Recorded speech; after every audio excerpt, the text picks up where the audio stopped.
What is going on, fam? It's Friday. We just had the premiere of my first feature film ever, and I guess we should start filming the next one. So, I'll see you in a minute. It's Renaissance Man. Some night when the wind starts blowing, I'm going to find a way. Some night when the world stops hating, we're going to find a way. And I'll keep waiting until we find that day. Yeah, I bet I'll keep saying, I'll keep playing. Oh, until you meet us one day. Yeah.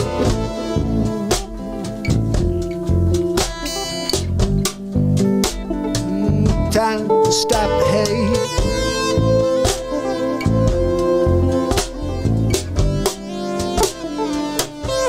Stop the hate.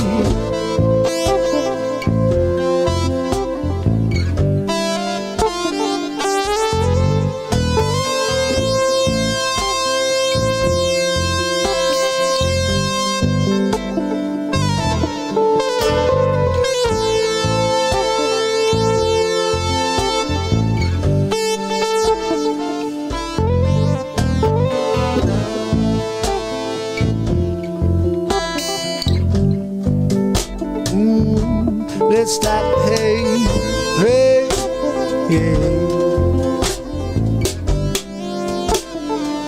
It might be late, but let's stop the hate.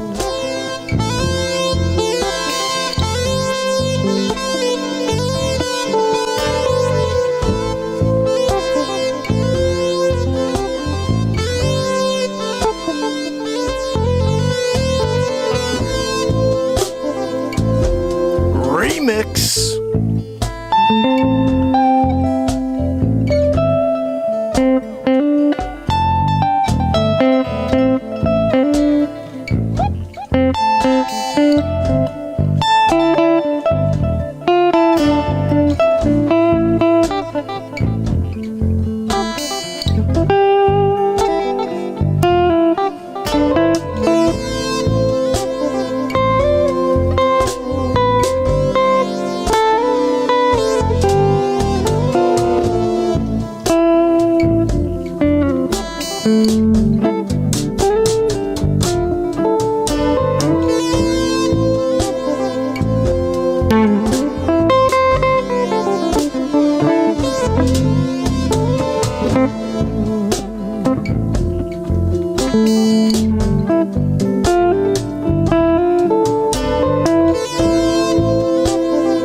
wind starts blowing, I'm going to find a way.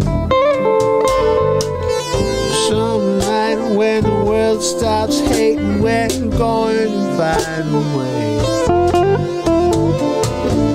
And I'll keep waiting until we find that day. Yeah, I bet, like I'm saying, I keep playing.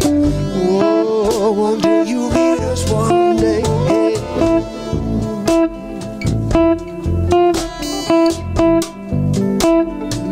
Time to stop the hate.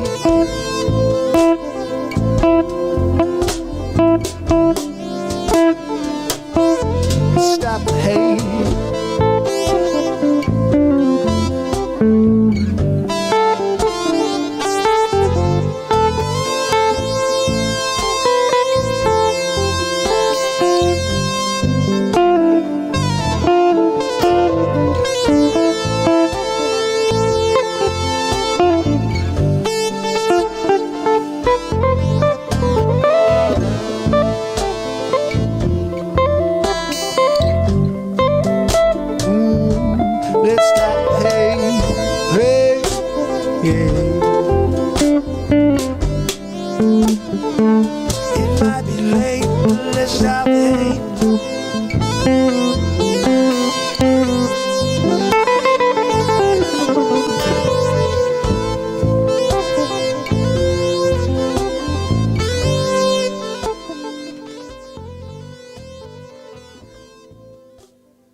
It's Friday.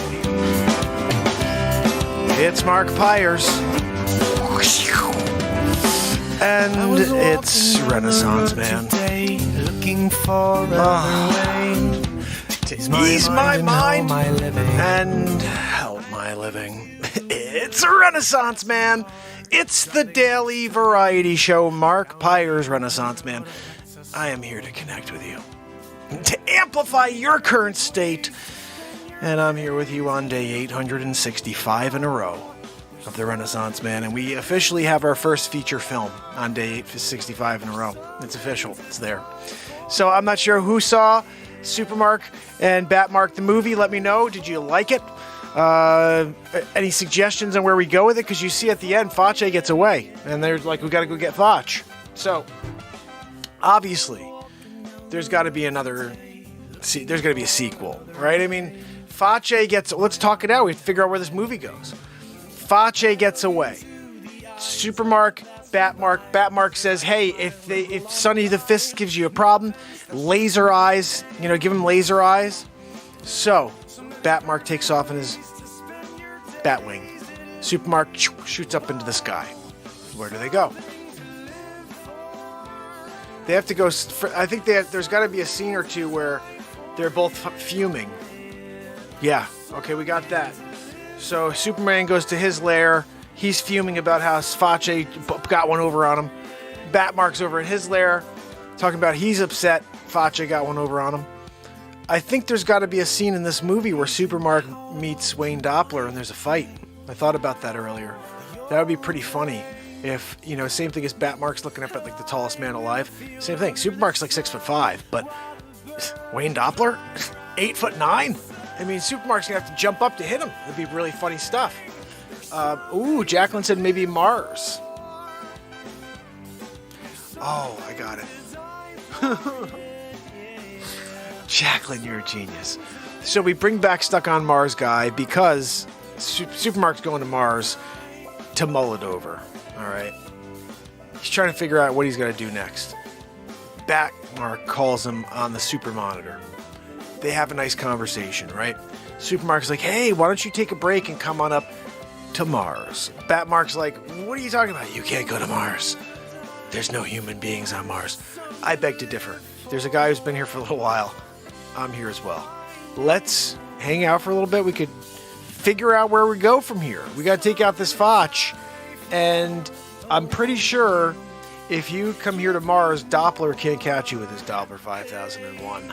or his 5007. Just not able to, he doesn't have the magnification, even with his Doppler-ness, to reach Mars. So, you come to Mars, come and hang out with Super Mark. Maybe we run into the guy stuck on Mars. Something happens there. I don't know. We have to figure this all out, guys. But this is where the movie needs to go, I guess, huh? Oh, my goodness. Stacy, how are you? Raven, how are you? Jacqueline, giving me the ideas already. Guys, you know what we need right here at the top of the show. A little baby who. Give it to me. Oh, God. There's nothing better than a woo-hoo from Matt Zabrowski at the end of that song, Hired Hand. Yeah, didn't even know him. I'm like, hey, here's the songs I recorded. He's like, okay, yibbity-yabbity you. Dropped it. He go, woohoo! It's better than the whole song. The woohoo is better than the song. Maybe, maybe not, I don't know. But, so, you know what would also be funny? Because we did Waterworld again yesterday. I thought maybe Waterworld could somehow be a part of it. But I like the idea of taking it to Mars on this episode because Super Mark, the movie, had, you know, the scene with Stuck on Mars guy. And if you don't recall what happened there, I was basically launched into outer space. Terrible. They sent me in on the report. They're like, hey, we need you to go. Do you want to see what happened? Maybe I'll just show you like what originally happened and how we got to where we had to create a show called Stuck on Mars. It started with a rocket to Mars, essentially. But it wasn't intentionally, you know, the thing. Like, so here's the funny thing. I'm like, maybe I should just do a quick video of, here, I just gave you the link. Give it a like and a share if you don't mind. Maybe I could do a quick link or a quick video of me newscast checkers game in front of the SpaceX rocket going to Mars, right? And I'm there in front and I'm doing my broadcast, and then the rocket explodes because it was the week that the rocket exploded. And then right while I'm in the middle of getting to the part where the rocket explodes and I die, and that's just like, I guess the bit, we're like, oh, I shouldn't have been there.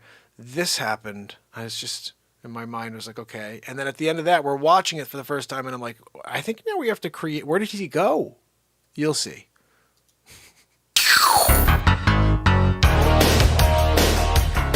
And it looks like we are about to see liftoff. I'm very excited about this one. I've been here all day just waiting to see this. We're apparently 2 minutes and 48 seconds away from liftoff. SpaceX, planet Mars. This is apparently the payload that has children. All kinds of things are going on they won't tell you about. Look, I'm not even supposed to be in here right now. I'm not supposed to be in this close to that rocket.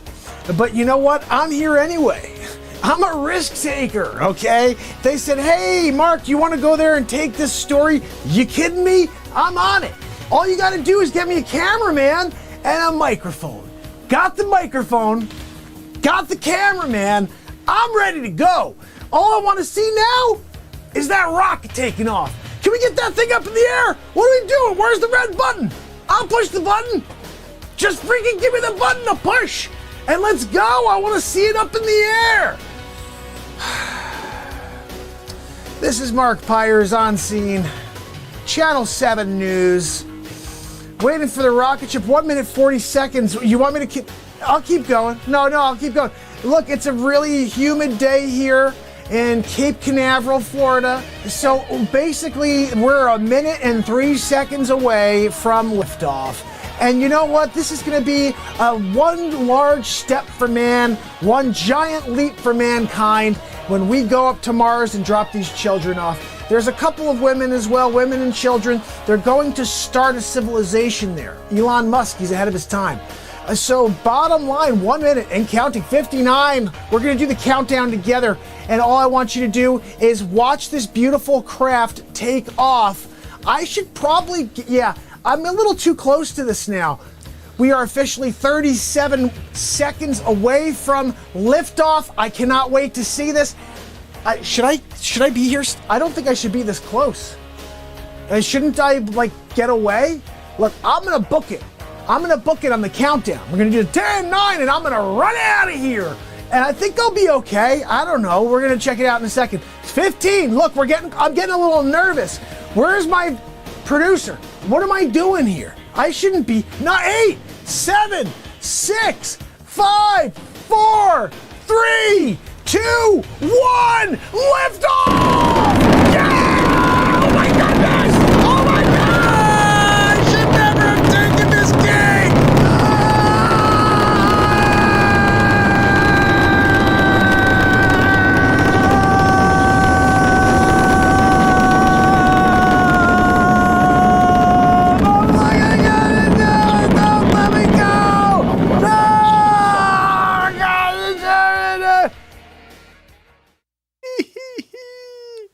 So that's what led us to a series called Stuck on Mars, which really it's stuck on Marks because I own Mars now. Yeah, you can't put me on Mars and then be like, yeah, it's called Mars. No, I'm there. I'm the only person there. My name is Mark. Therefore, it's Planet Marks. Anyway, how is everybody doing? I'm going to play you a quick tuneroo. Yeah, I don't know what I'm going to play yet. Hopefully, we can come up with something nice. I'm feeling kind of mellow for a Friday Eve. Let's see where that goes. We still have to talk out where this movie's going to go. And if we're going to do it tonight or tomorrow. Probably tomorrow. It's been draining getting this whole thing up and running.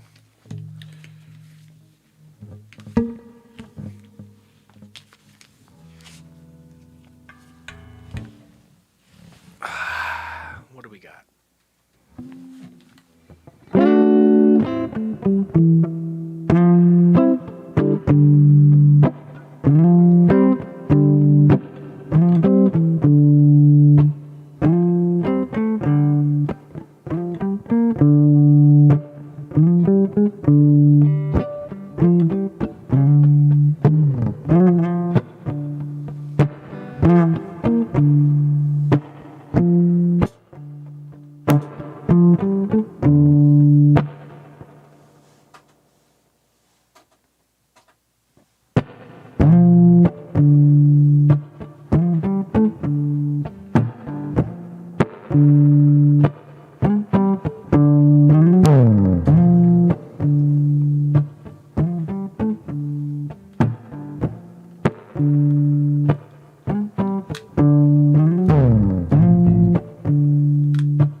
Sorry, that's my stupid guitar making noises.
What is going on? Oh, I forgot to put on the beat seat. Sorry about that, everybody.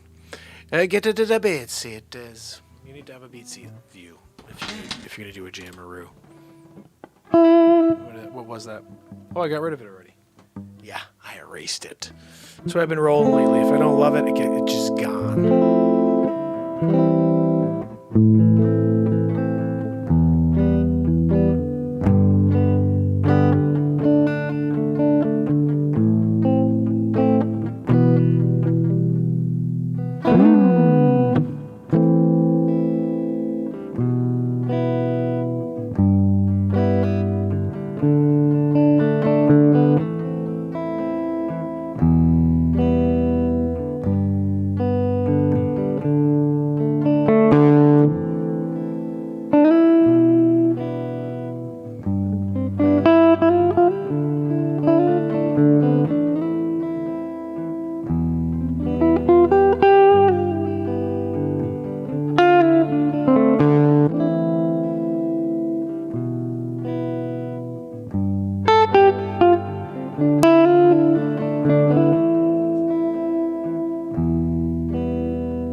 This could be a cool tune if I get rid of all this stuff in the background. There's just too much going on.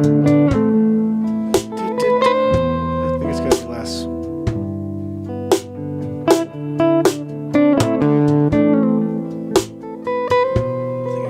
I got rumbles. Long we're here, fading on into the night.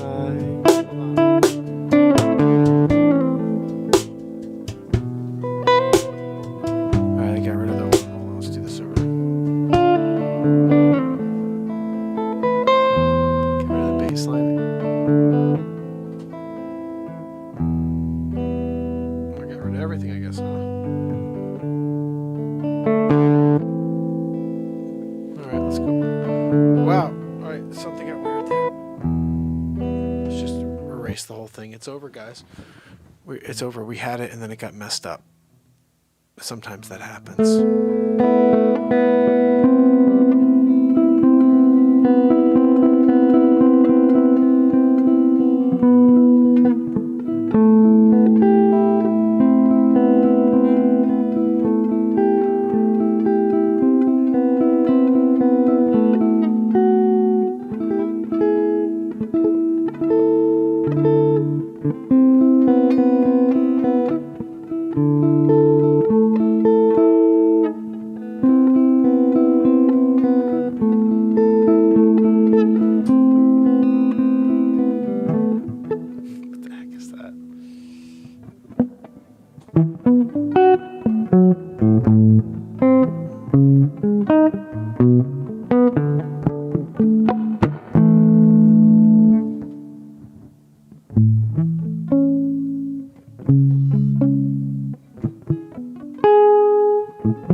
How about you miss it? Miss the foot pedal segment that you can kick and then make music with.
this request over there. Shout out to Mr. Fartknocker. Yeah, a little mandate this. We should play mandate this because apparently the new thing is you either do or you can't or whatever, right? I'm not doing, so I guess I can't. Just hang out here in my basement or make movies with the Renaissance fam and write songs and jam out on my guitar, I guess. But it looks like you got yours and you still walk around with it. So I don't know what the heck to think of anyway. I keep hearing... Hold on a minute. I gotta get a new wire again. I've just replaced that wire. I'm gonna replace it again because I keep hearing that like snapping noise. Weird. So, guys, officially one movie down. We're gonna do another, but I want to play you guys a clip real quick called "You Could Mandate This." And the bottom line is this. My life, my body, my choice. Just saying. And you guys can say and do the same thing, right? I mean, look, this is America last time I checked, although based on all of the cancel culture, I don't know how well I can say that before they pull you down for that too. You can't. Tony, my friend, good to see you. I actually play everything on my beat seat. So the beat seat in my guitar allows me to play any instrument. For example, you're about to see Mandate This, which Tony loves Mandate This. Yeah, we're playing this for Tony as Tony loves this tune. Tony is awesome. Guys, you should give Tony a sub as well. And sub to Wages, give a sub over to Vlad, my brother Vlad, Groots, and EMA, to Ron at EMA, obviously. You know, my friends, my family members. Give them the love that we give you. And by the way, you can amend this. This is on my album that is out this month. You can get it on iTunes, on any Google Play, whatever the heck. Any platform that sells music, just type in Mark Pires, and there are 4 albums out so far this year from this show. And every month we're putting a new one out. So get ready for the next one. I'm not sure what's going on yet, but it's going to be... I wanted to get healthy. I wanted to get rid of some of the extra weight that I was holding on to. 40 pounds of extra weight.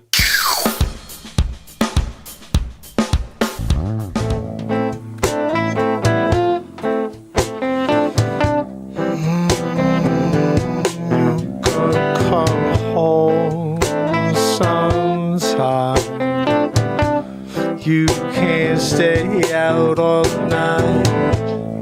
You'll be alone.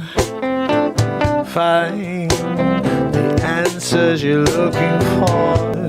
You can't go all night without love. No, you can't go without light. Now you will go wandering. I can feel your stare, your gaze when you lay down on me.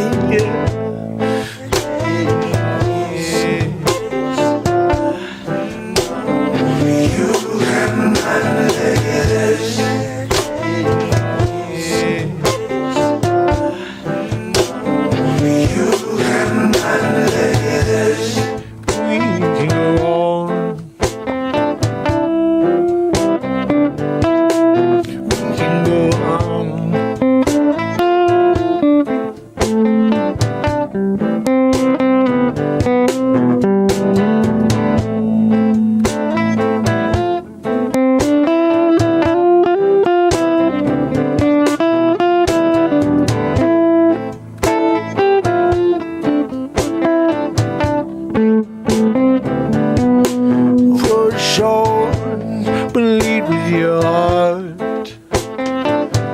Don't let someone misguide you.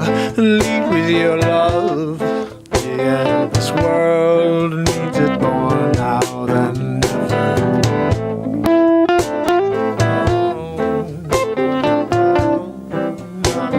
You can mandate this.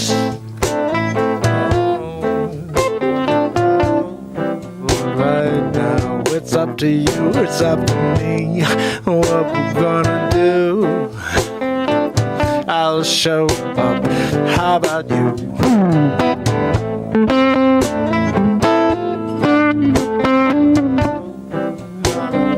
You can mandate this, yeah.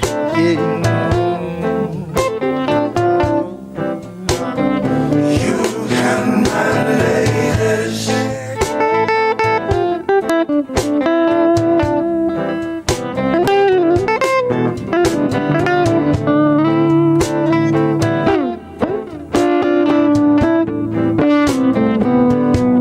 I'll show up for you.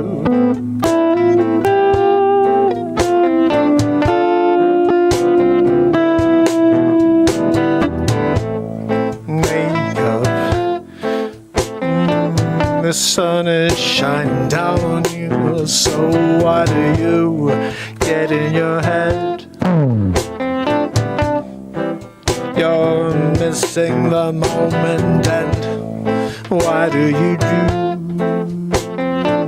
it over and over again? And I want you to wake up right now. Stop pretending to be that fake woke. Wake up and look in the mirror and wonder if you're living out loud. You're better off living from the inside.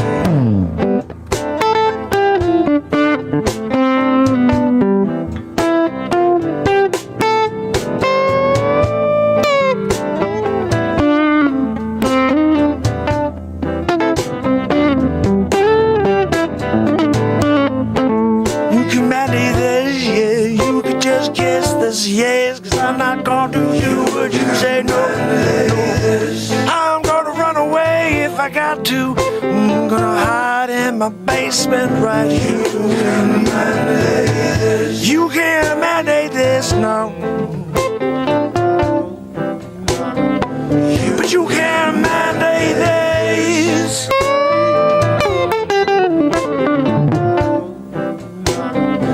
You can mandate this.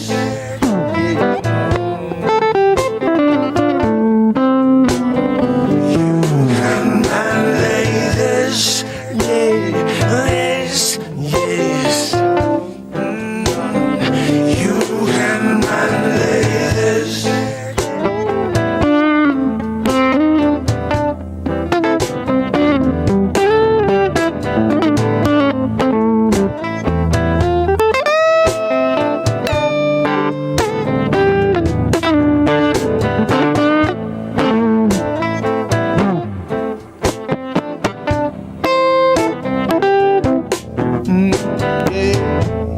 Wake up in the midnight.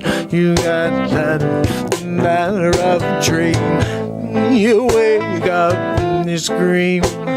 Well, maybe it's over now. I woke up and no, it's not. Oh, they're standing over you and they're yelling at you. What you gonna do?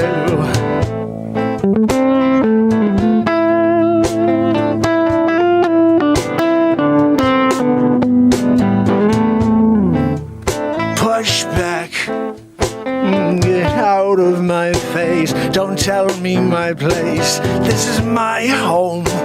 You can go. I don't care what you say. You can mandate this.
You can mandate this.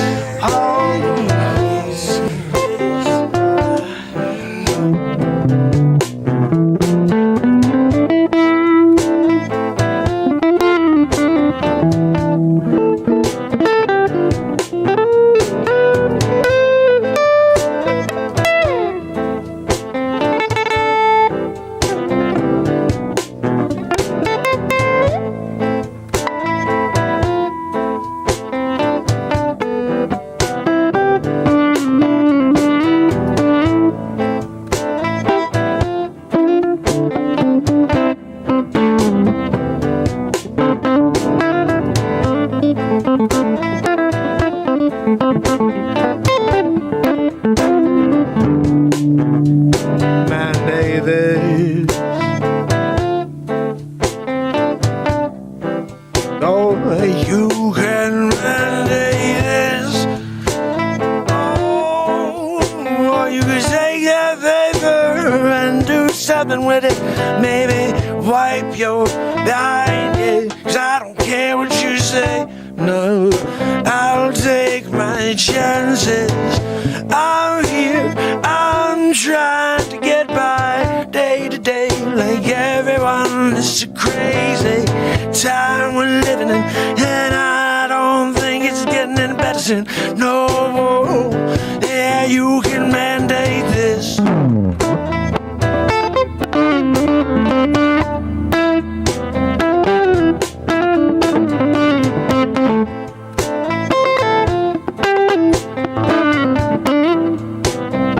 You can mandate this.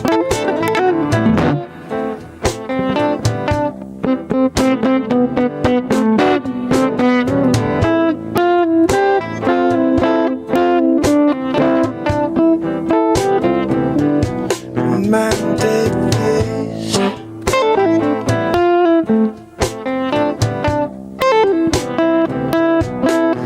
Mandate this.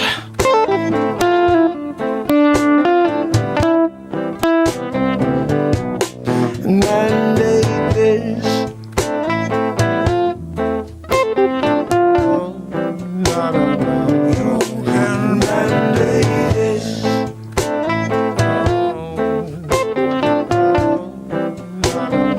You can mandate this. You can mandate positivity. You can mandate live music and live songwriting. You can mandate comedy, live comedy improvisation. You can mandate us to use our voices to speak freely. You can mandate me to enjoy my home. But when you told me I gotta do something that you want me to do that I don't agree with, you can mandate this. That's what I said. How dare you? Hold on now. You think you can call shots? I'm Facce. Elbow you in the Facce as hard as I freaking can. Oh, yippity yappity you. I didn't realize I had to do that. You can't mandate the Facce. You got elbowed right in the neck. My neck chub. You can mandate this with an elbow in the Facce. You can't take an elbow in the Facce. You can mandate this. You can mandate that. You can mandate this and that. But I won't say that. Oh no, I'm not listening anymore. The propaganda got me down. You're a clown. Yeah, you think we're listening. No, we've been clear. Oh, I've been doing my thing. Gonna swing on out and on my way. It's a new day. You ain't gonna play my mind anymore. No, you can see that door on your way. Yeah, sure you are. You can mandate this. You can mandate this. Never in the Facce. You can go outside and get hit by that Dodge. 'Cause I don't care. Yeah, I don't care. Not gonna take your mandate. No gonna pull your hair. Elbow you in the Facce. That's what I say. I don't care. Yeah, mandate this. Okay, get a knee in the friggin' Facce. You shouldn't. You shouldn't be telling me what to do. You gonna do that. I'm gonna do this. How about take a sledgehammer to his toes? I could walk. Now I can't. You shouldn't have mandated this. How dare you mandate anything? You got an elbow in the Facce, a sledgehammer on the toes? Because you tried to mandate the Facce. You can't. You can mandate an elbow in your Facce from every civilian on the friggin' planet. Elbow in the Facce. Mandate this, mandate that, yeah. You don't know what you're doing, no, gonna destroy. You know, kind of scary thing, but every civilization comes to an end, and it seems like they're trying to bring ours to an end. So I think what we need to do is fight back. What do? We have to try to speak our minds, but they keep shutting us down. But I'm going to keep showing up and speaking my mind and bringing some light to this planet. But you can't mandate this. You can't mandate that. What you can do is say, hey, there's a platform, and if you'd like to show up and say something, please do. And I'll mandate this. I'll be back tomorrow. That's my mandate. I'm showing up. All right? I don't care what you say. You want to stick a jab in my arm? Elbow in the Facce as hard as I can. Okay? How dare you? I'm here. I'm on my microphone. You can't mandate a thing on the Facce. I mandate myself to show up here with the planet. Try to destroy the darkness of the world. It's Facce. Renaissance. You can mandate this, mandate that, yes.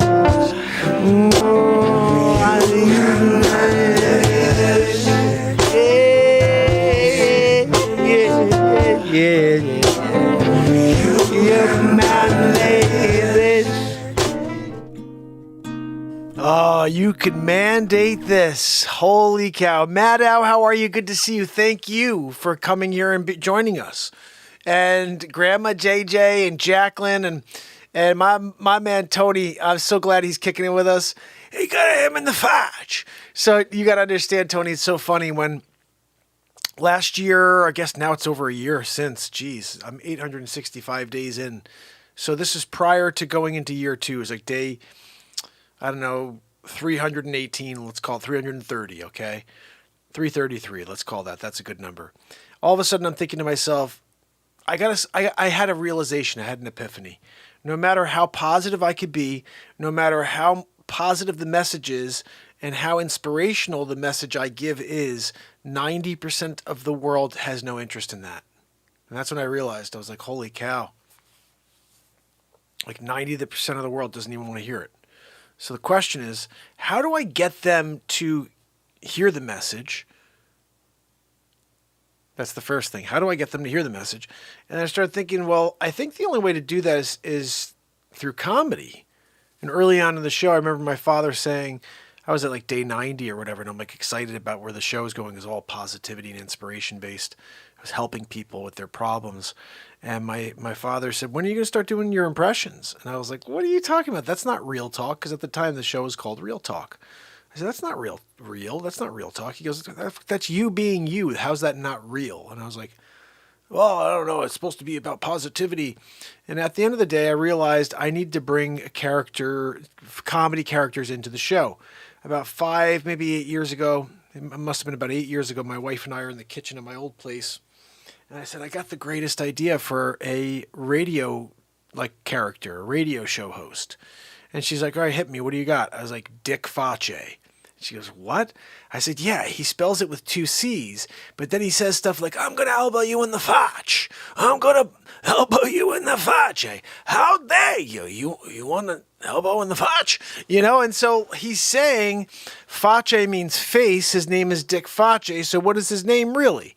Okay, so that was the whole thing, is to get to the comedy without having to really go there. I don't swear. There's no below the belt stuff here. It's just kind of jokey stuff. I do want to play you something here because I think this is some of the things that we've done as Dick Facce are ridiculous. Like, did you know? Oh, goodness.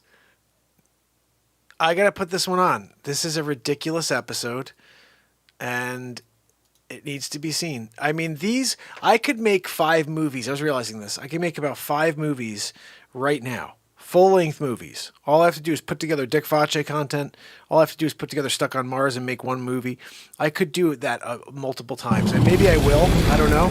But right now, I want to show you a really awesome thing that happened on the show. That's not it. Although I would watch this again.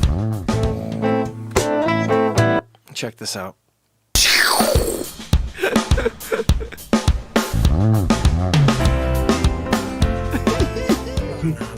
Honey, what are we doing? Oh, coffee cup in the mouth. Mount Rushmore of hands over there. Yeah. I'm not sure what they're doing with them stupid hands. I told you. They're gonna, like, bow to those hands in 3,000 years. They're gonna call those things gods for a while.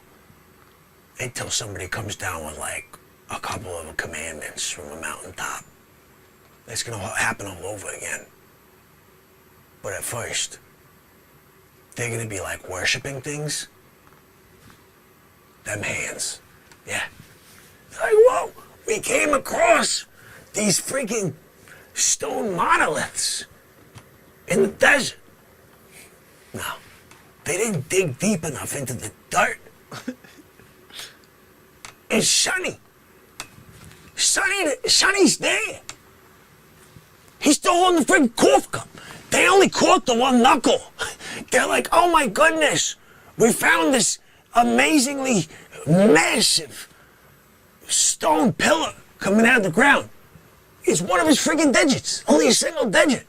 You didn't see that thing? Get out of there. The other thing they totally worship, above all, than his stupid mongoloid hands, is Ben Affleck's ridiculously massive head. I'm not sure if you saw Affleck's head. Basically, there's a planetary system that's circling it. They thought it was the sun. They were misguided.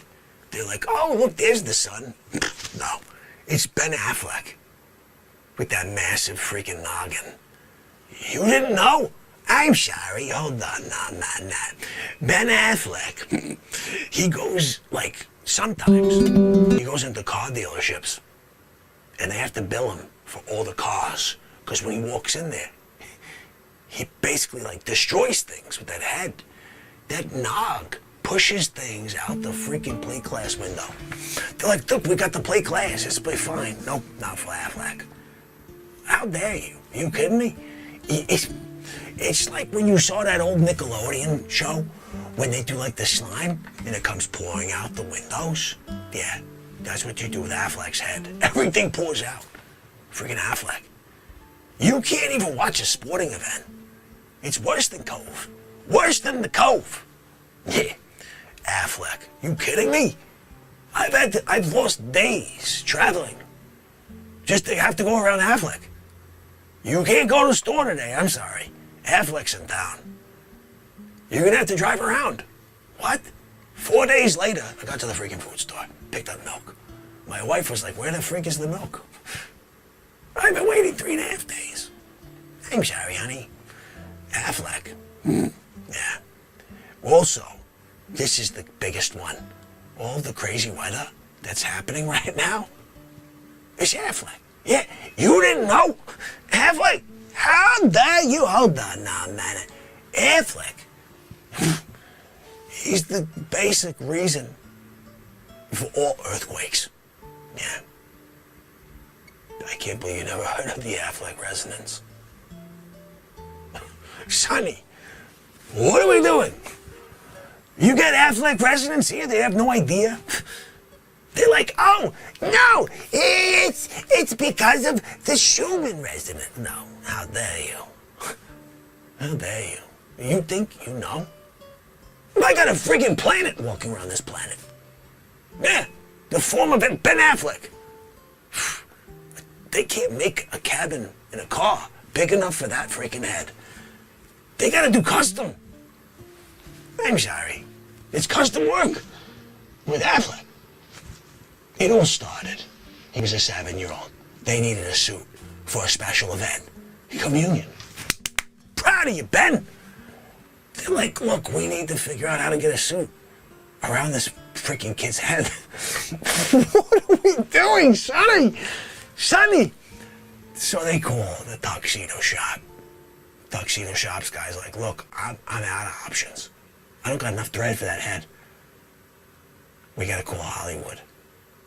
They call Bino Gangukic. This guy, he's an all-time great, okay? Bino, this guy, he takes a look at this noggin on Ben Affleck, right?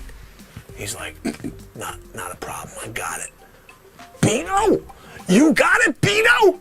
Don't confuse him with Gino. Bino, you got it? How dare you, Bino? Bino comes back with this ridiculous tuxedo. The shirt, you could probably run that shirt like around a dryer and it's gonna have a problem. You're gonna break the dryer. Yeah, because by the time it flips through once, it's stuck inside. Also, if you're looking to dry, like, I don't know, let's call it 5,000 cars, you could take a portion of that stupid shirt they made for him, right? Just wipe the car down. 5,000 cars. By the time you get the car 5,000, you still got like a quarter left of dry. Yeah, this is the biggest freaking shirt collar you've ever seen in your life. So you could pull it over the equator-sized head, right? They pull it down. Once he's got it down, they worked in like a cinch sack type of thing, so he could kind of bring it back in. Because when you bring that thing over the nog of an Affleck, you created like the biggest hole in history around that shirt. It started like big already. They made it for him. They made it for him. It was perfect for him. Oh look, it's perfect. Still, when he suction cupped it over, that freaking thing almost ripped. They didn't calculate for humidity. Affleck goes to this special communion, destroyed the building. They're like, we got him his tux though.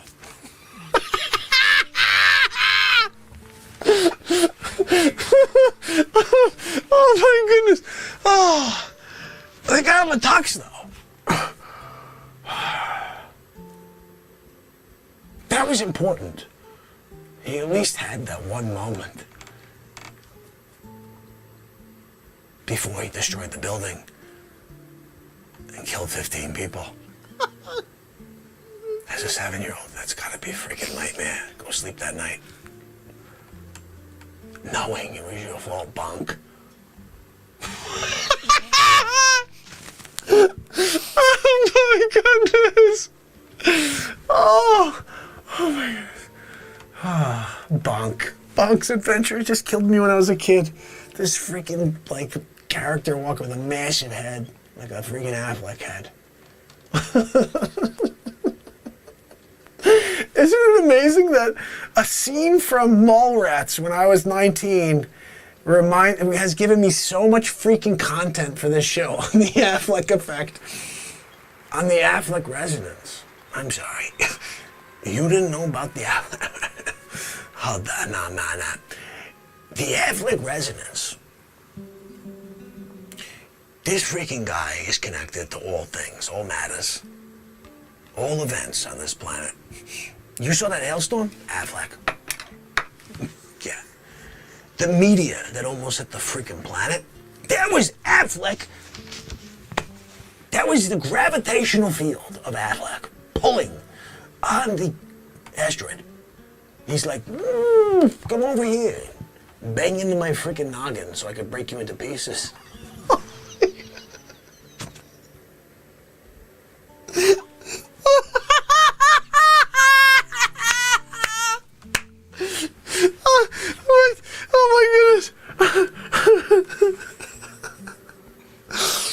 Hold on a minute.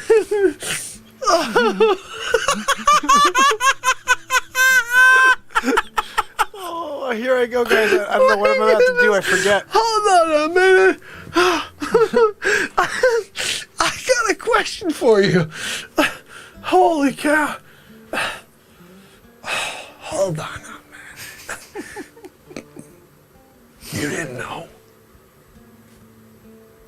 that Ben Affleck is not only the cause of all weather-related events, but he's also the savior of mankind. Yeah, you didn't know. One day, they're gonna be sitting there, NASA gets like on this stupid telescope, right? They're like, oh my goodness, we got a Category 5 meteor coming to planet Earth. It's over for us, it's too late. We can't stop it. We got nothing. We can't use a nuke. We can't send nothing up there and blow it into pieces. Hold on now, man. This guy over here has a brilliant idea. You ever heard of Ben Affleck? Let's send Affleck in the path, and he can create some sort of force-like field, right? When that asteroid the size of Texas makes its way to planet Earth, it will just disintegrate once it hits Affleck's head. There you go, we're good to go, right? I mean, basically, you got the force of space coming at planet Earth, right? This thing's been traveling for millennia, coming through space, directly at planet Earth. We're gonna just set up Ben Affleck. He could stand there, right? I don't think he'll even know what's going on. But he'll stand there. First of all you gotta do is put him within range. That freaking head does the rest. Oh my goodness! How dare you? You, what? You can't Armageddon it? You can't Ben Affleck in Armageddon style. He was freaking in the movie. He was already in the movie. They couldn't just say, look, we're not gonna create a bomb. We're just gonna use your freaking head, Ben, before you marry Liv. You selfish bastard. You let Bruce Willis die. How dare you? Sonny! Ben Affleck. He lets Bruce Willis die. Instead of using that stupid noggin he's got. Oh my goodness! 4 hours and 1 minute into the show, Sonny! What are we doing? Freaking stupid noggin. So let me get this straight. You got a chance to save Bruce Willis. Your fiance's father. In the movie, he was much better as John McClane. Nakatomi Plaza, 86, Die Hard. However, he's there. You got a chance to save him, right? He goes down surface of this freaking asteroid, right? We're gonna bore a hole. We're gonna put in the freaking thing. Yippee-ki-yay, mother, right? You go down there, right? You're like, look, Bruce, let me have a conversation with you real quick, all right? I know they sent us here to use the C4, right? And the nukes. We drop them down there a couple miles down, we take off, everybody's good. Why don't you get back in the freaking ship, right? Forget about this stupid freaking bore you're doing.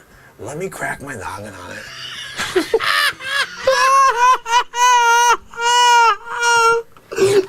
Let me crack my noggin on it. I'm done. I'm done.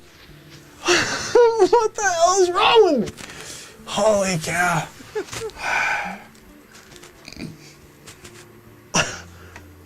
Bruce, go take it. Put it in safekeeping.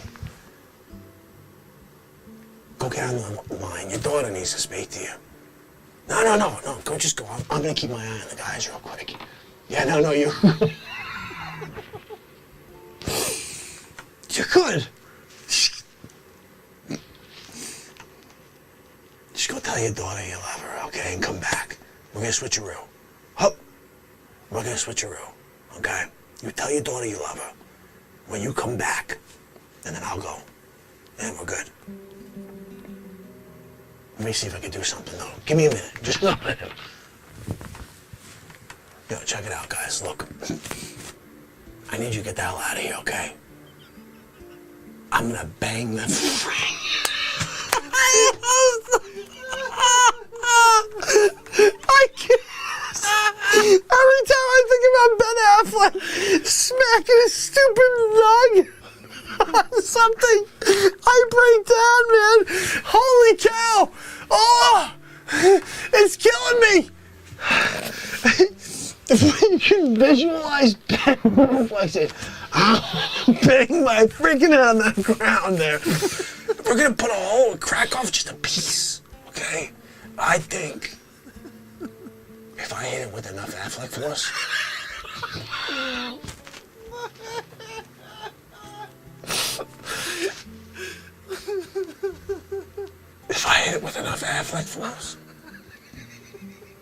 we may knock it off course. With enough Affleck force, we can knock it off course. Call NASA! Call NASA, Sonny! Let them know we got a new slogan. With enough Affleck force, we can knock it off course. Sonny, you still drinking the coffee? You can't share that freaking beautiful slogan with NASA? I can't figure. Affleck. That freaking nog. It's unbelievable. Scaling that must be like, it's gotta be the size of Mount Rushmore, right? If you put Ben Affleck's head on Mount Rushmore, I wonder if it would be a scale. I think it would be like, you get his eyeball on Rushmore. I think you got like a couple pieces of strands of hair. And people go by, they're like, oh, look at those 4 presidents. And they're like, what's that over there? They're like, oh, that's just, basically, they tried to do to scale Ben Affleck. And what was there, what was fitting is like three pieces of hair. Yeah. You know, right? You know. When they were like, oh, we're gonna declassify Pluto. It's because they realized it was Affleck. They're like, oh my goodness. We've been calling Ben Affleck Pluto forever. Galileo. Copernicus. Who else can I think of? Da Vinci. They're like, look at that Pluto over there. No. Affleck. You got Affleck resonance, you got Pluto, Affleck, Pluto. And then, of course, don't forget, Ben Affleck is also our savior. One day, he will. Bonk's adventure, a stupid asteroid, coming at planet Earth. He's gonna take one for the team. But not really. Like, there's no freaking competition. That asteroid, gone. He headbutts it like I had like a headbutt like a soccer ball. Except it hurts me when I had a soccer ball in my head. That guy, there's something wrong with that freaking head. He got into like an accident with somebody once. Like, it was like one of those things where they were in like they were holding something and a piano fell. Piano broke. Yeah. Crazy, right? Facce! How about y'all? Holy cow, guys. 4 hours, 7 minutes in. We did a lot of Facce there. Oh my goodness, guys. I'm sorry. Sometimes I forget the mute button on, and then I'm forced to laugh. I mean, the thing is usually I have the mute button on and I'm laughing like that in the background. And some people are like, you're laughing at yourself? Yeah, it's freaking funny, stupid stuff that came out of me. Like, a lot of times, you guys don't realize this, but I don't know what I'm saying. Like, I'm just letting the moment take me. And then when we watch it back, like a year later or like 6 months later, I'm like, holy freaking cow, I cannot believe that happened. Like, I want to show you another one that makes me cry every time I watch it. Let me see if I can find it for you. It's called, let's see if it's plane or something like that. Let's just see. I type in keywords sometimes to find it, what I'm looking for. No, that didn't do it. Oh, no, it's called Korea Air.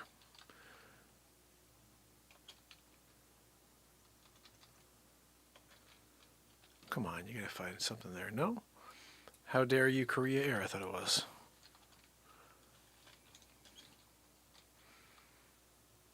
Oh, all right, we'll try it this way.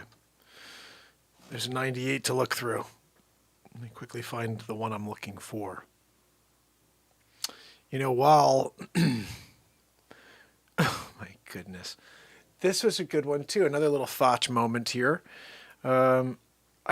This is crazy. They give me limited, like, restrictions on certain things, ad suitability, like, for Facce. Are you kidding me? He's, like, the cleanest guy. He just sounds like Andrew Dice Clay, but he's clean. Matto, if you guys... I've had people say before... I think it was even Giggles last time I was asking who had a better Trumper impression, this Foolio here or me. You know, it's funny, when I was a kid, they used to say I looked like this guy. I think he doesn't look that, you know, he's gotten old. I'm getting old. Everybody's getting old. But this guy does a Trumper impression. Look, you could do an impression all you want, okay? But you can't win Big League, okay? No one's winning Big League, except for my Trumper. And when I go up against Sleepy Poopy Pants again in 3.5 years, I'm going to win with Melania. Don't go near the gold toilet, Melania.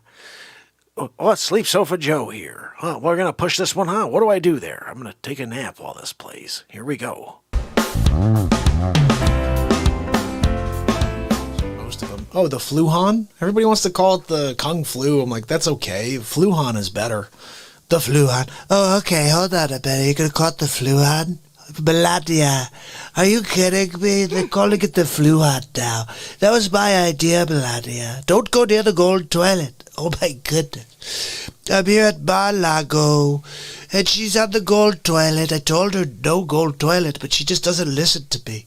It's in the prenup, Melania. Freaking A. You don't know how to read English. You could read 74 languages, you said. Wait, did you pull a Alec Baldwin's wife on me? Did you pull a Hilaria? That's hilarious. Hold on a minute. Are you kidding me? Melania, did you pull a Hilaria? That was hilarious what Hilaria did to Alec Baldwin. Oh, my wife is Spanish. Oh, but she's from the friggin' Bronx. Hold on now, man. Hilarious?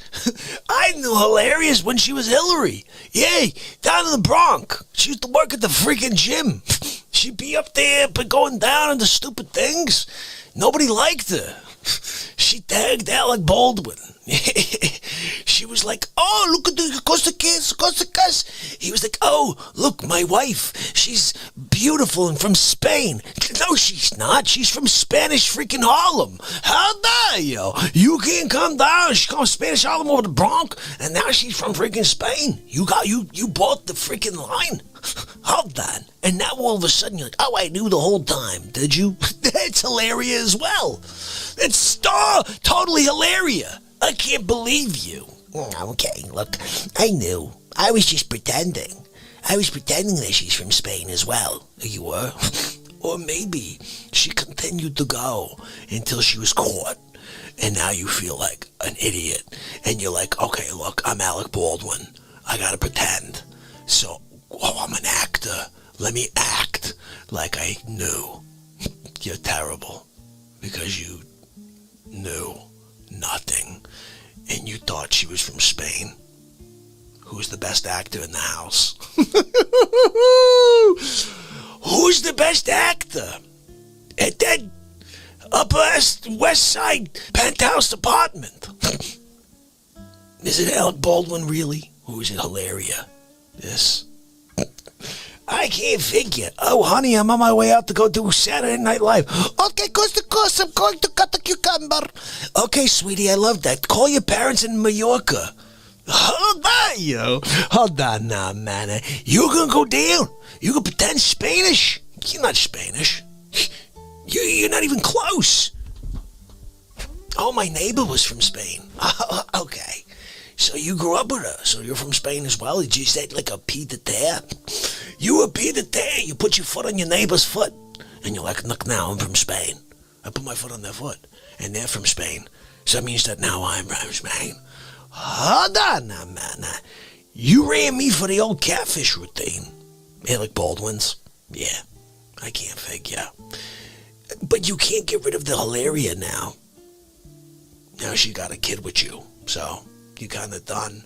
But you fell for it. Good for you. Good for you over there. I hope you had a prenup signed that said you really gotta be a freaking Hilaria. If you're not, if you're really a Hillary or something like that, like there's no dice. No. We're gonna just say you're a fraud. You're not even the same person. I'm sorry. I signed this with a Hilaria. That doesn't even freaking exist. There's no such thing as an Hilaria. Your name is Hillary. Oh, no, I'm gonna change it. I'm gonna put an A at the end. It sounds so ethnic. How dare you? You try to run a trick on me? Hold on. Baldwin. If you came down to the Bronx and pay respect, I would have told you. I would have told you about Hillary. This is what happens when you don't pay respect to Facce.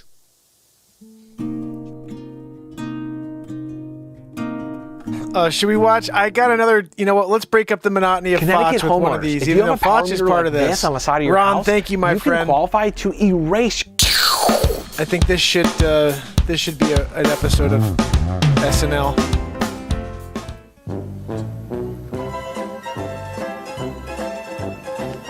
Hey, how you doing? What's up? Not much. Hi, boys. How are you? Like your shirt. Star Wars. It is a nice shirt, isn't it?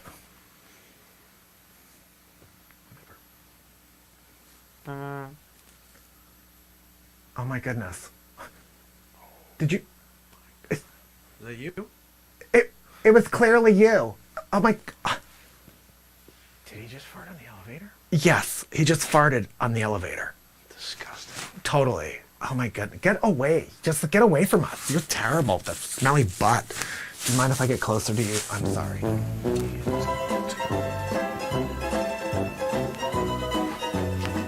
Hey, how you doing? What's up? Not much. Hey, how's it going there, fellas? Like your shirt. Star Wars. Star Wars. What are you, a little 7-year-old? How dare you? Are you kidding? Did you just... Is that you? You're about to get an elbow in the Facce. You can't fart. Did he just fart on the elevator? Yeah, he just farted in the elevator. I'm gonna stand closer to you. Disgusting is right. You're a pig. You ever been elbowed in the Facce? How dare you? Hey, how you doing? What's up? Not much. Excuse me. How you doing? Like your shirt. Star Wars. I'm not wearing a Star Wars shirt. What are you talking? Oh, him. Whatever. Are you freaking... Did you just... Is that you? It was you. Are you kidding? You want an elbow in the Facce? Did he just fart on the elevator? Yeah, he just farted on the... How dare you? It's disgusting is right. I can't figure you. You can fart on the elevator? I'm gonna kick this guy. What are we doing over here? Hey, how you doing? What's up? Not much. Hi, Like your boys. shirt. Star Wars. It does have a nice shirt. Whatever. Oh my goodness. Did you just... Is that you? It was not... It was clearly you. Are you kidding me? You farted on the elevator? The elevator? Yes, he just farted. Right. You're disgusting. I'm sorry. Do you mind if I get closer to you? This guy's gross. Get away. I'm gonna call the super.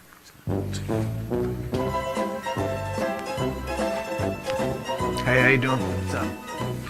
Oh, hold the door. Hold the door. Can you push 8 for me? Thank you. Like your shirt. Star Wars. Thank you. Oh. Here. Okay. Whatever. Oh my goodness. Are you... Is that you? No. It was you! It was him! Are you... Did he just fart on the elevator? Yeah! He just farted right in the elevator. You're disgusting! Get the hell away from us! I'm gonna get close to you, do you mind? You're a pig. Freaking rock and roller.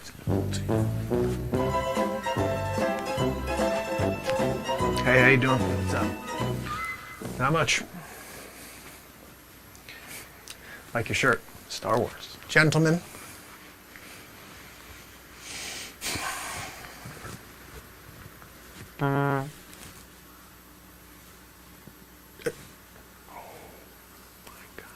Is that you? What? The freaking elevator Did vibrated. you just fart on the elevator? Yeah. This guy, Seismic. Over here. Disgusting. What did you eat? What the hell? Oh, are you kidding me? You're freaking gross, dude. Okay. Freaking rock and roller. How dare you? Hold on now, man. You gonna hang out elevator style? Alma! Hey. What's crazy, I had thoughts of bringing that back and doing Supermark, Batmark in the elevator with that guy, with the farter. What are you doing, smelly man? Holy cow. That would be pretty cool. Giggles, I would love to do something like that, to go and play a casino, because I think they actually pay, which would be interesting, to get paid for doing what I do. Yeah, I would do that too, Jacqueline. I would go out and try out for The Voice, or if they'd allow us, if they'd come on and watch me sing a song here and allow me to go audition, that would be even better. I don't know how we do that. Got to get someone's attention and say, look, why don't you just tune in? The dude's live every single day, and if you like it, he'll come in and see if anybody wants to turn their seat around. And if not, then we go back to the show here and we do our show anyway.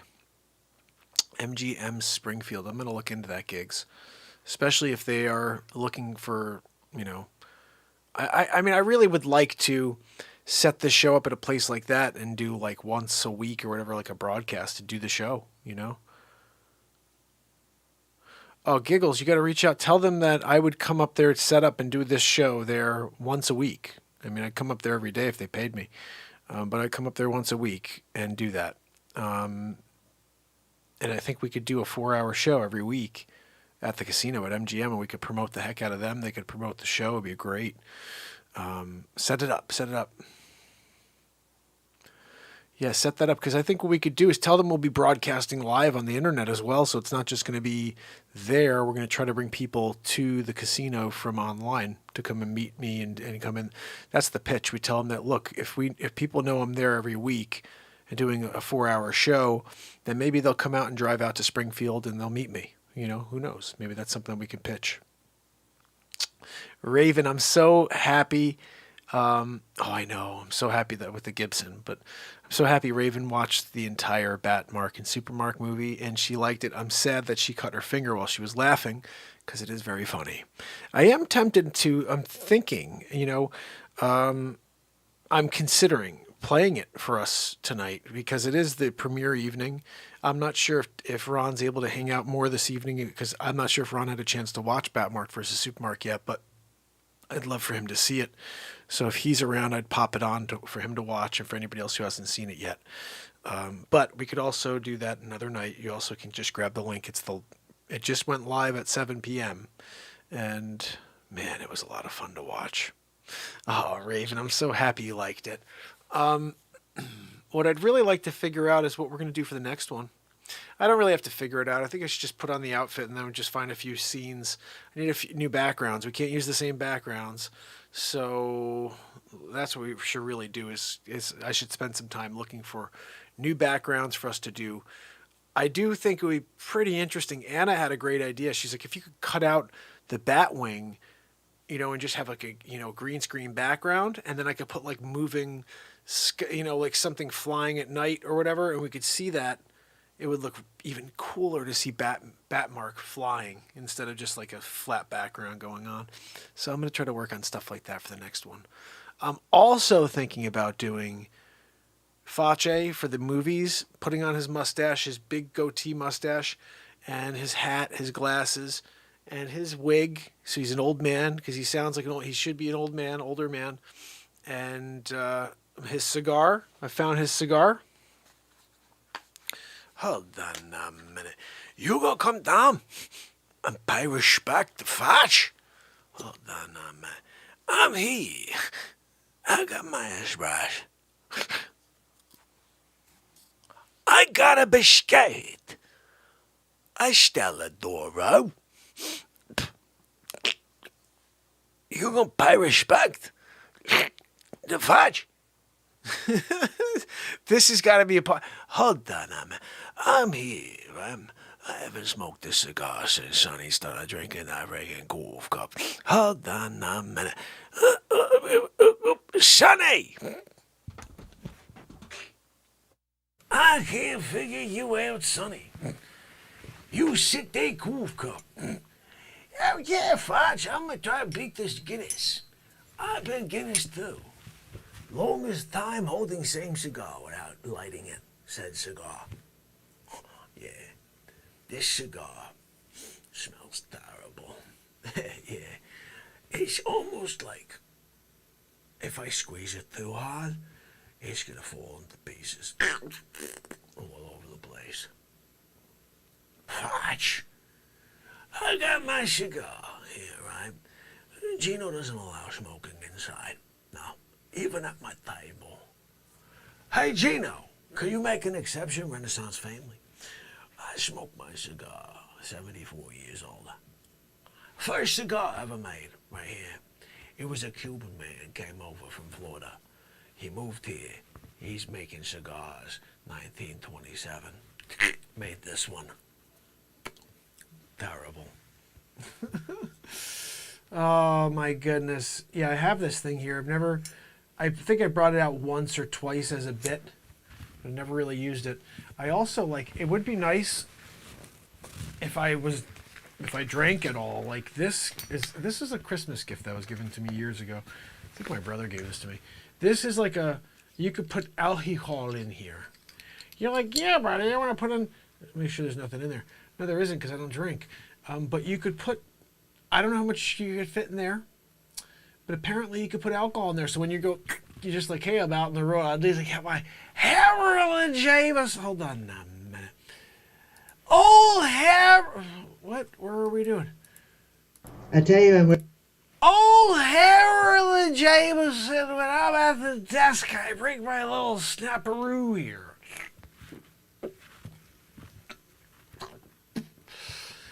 There's nothing like a Jamison on a Friday night when I'm trying to get ready for my broadcast.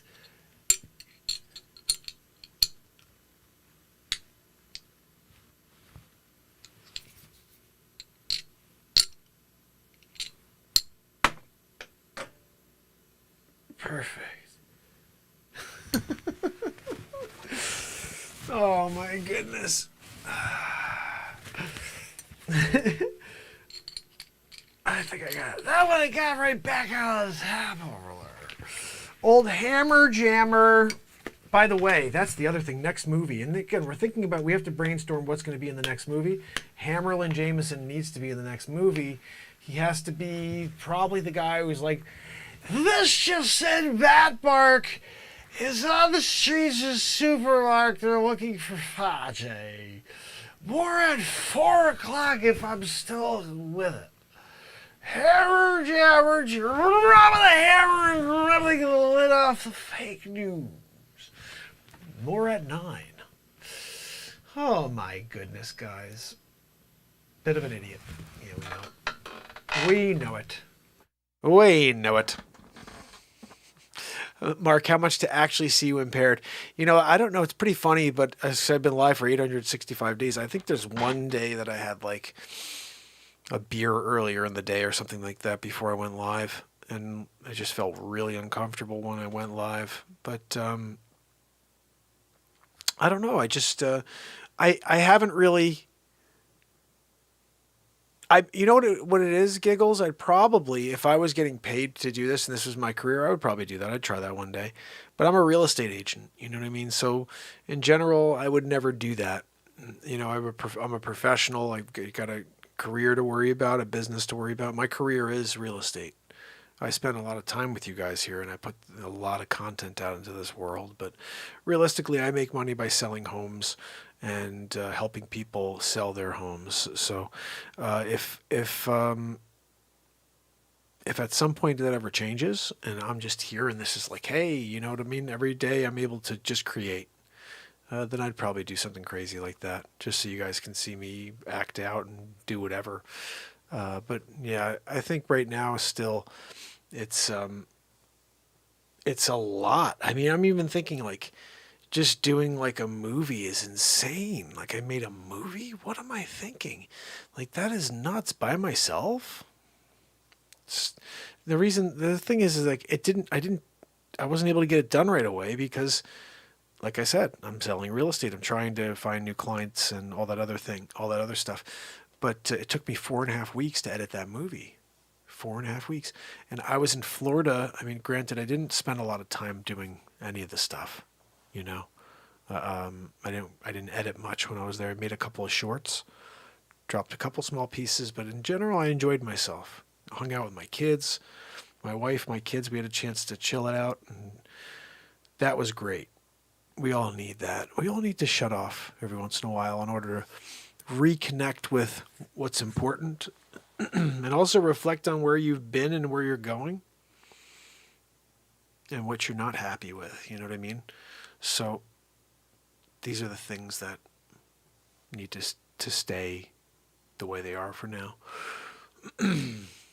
I don't know, Jacqueline. I think I'm just going to show up here every day and hopefully if some of those things work out, if we can go and try some of those other things, I'm open to it. But I don't know what the trajectory of my life while I'm alive is. I have no idea. I just know I'll show up. I'll keep showing up.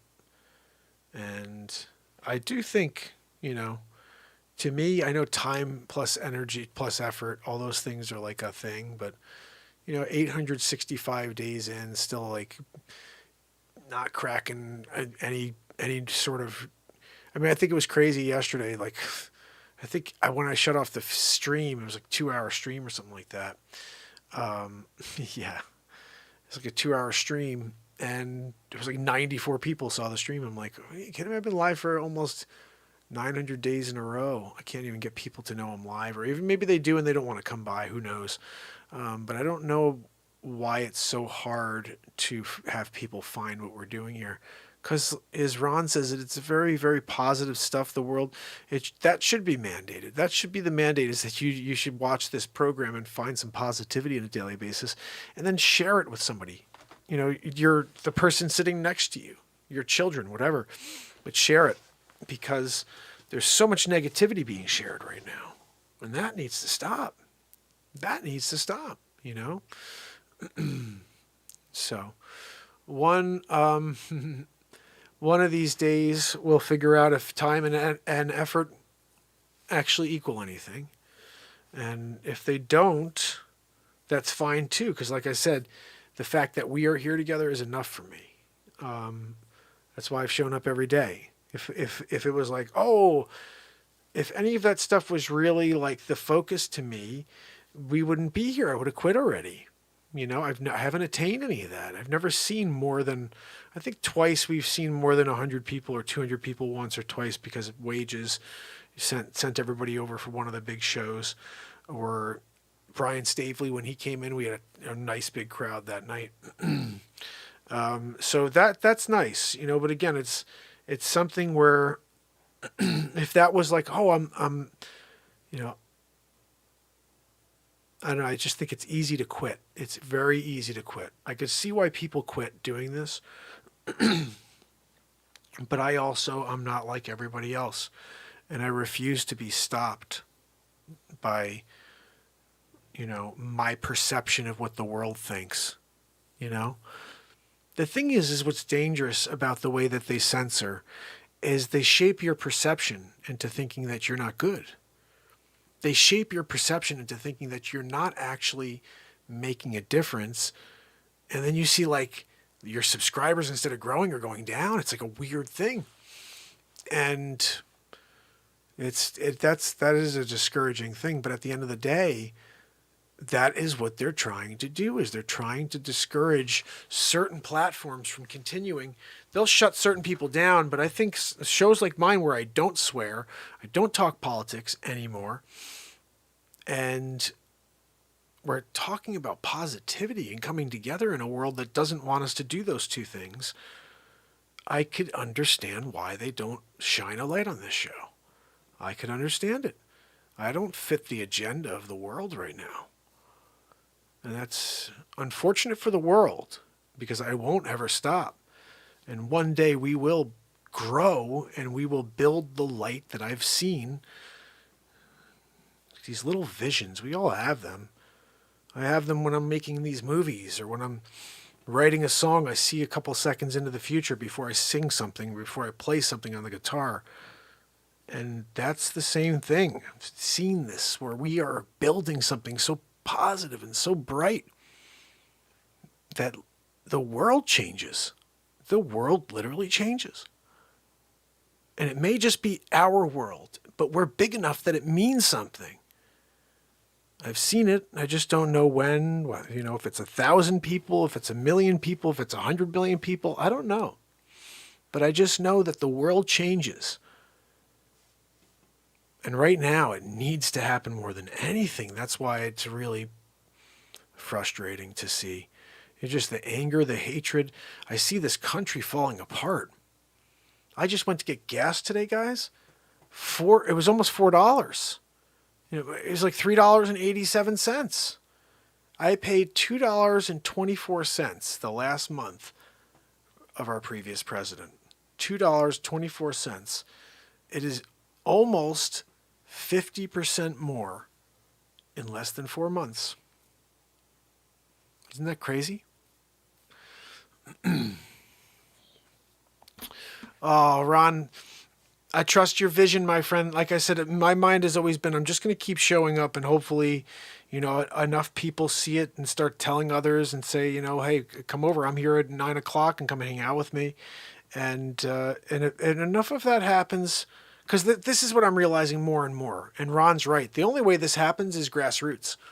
The world now will only allow this show to catch fire if the world does it, if the people stand up and they decide to do it. The suppression is so insane. The government wants to control everything. They want to control our speech. They want to control if we can carry or not. I don't care. I don't have that. But I do think everybody should be able to protect their family. They should be able to protect themselves from a government like we may be facing, which is literally changing our Constitution. We should be able to protect ourselves from the militia. And that is what the biggest point of the Constitution is, that the militia can never go and change the rules to fit the need that they have, which is to keep us suppressed. That's the reason that it's written that way. So, like I said, I just think we're dealing with very interesting times. Very interesting times.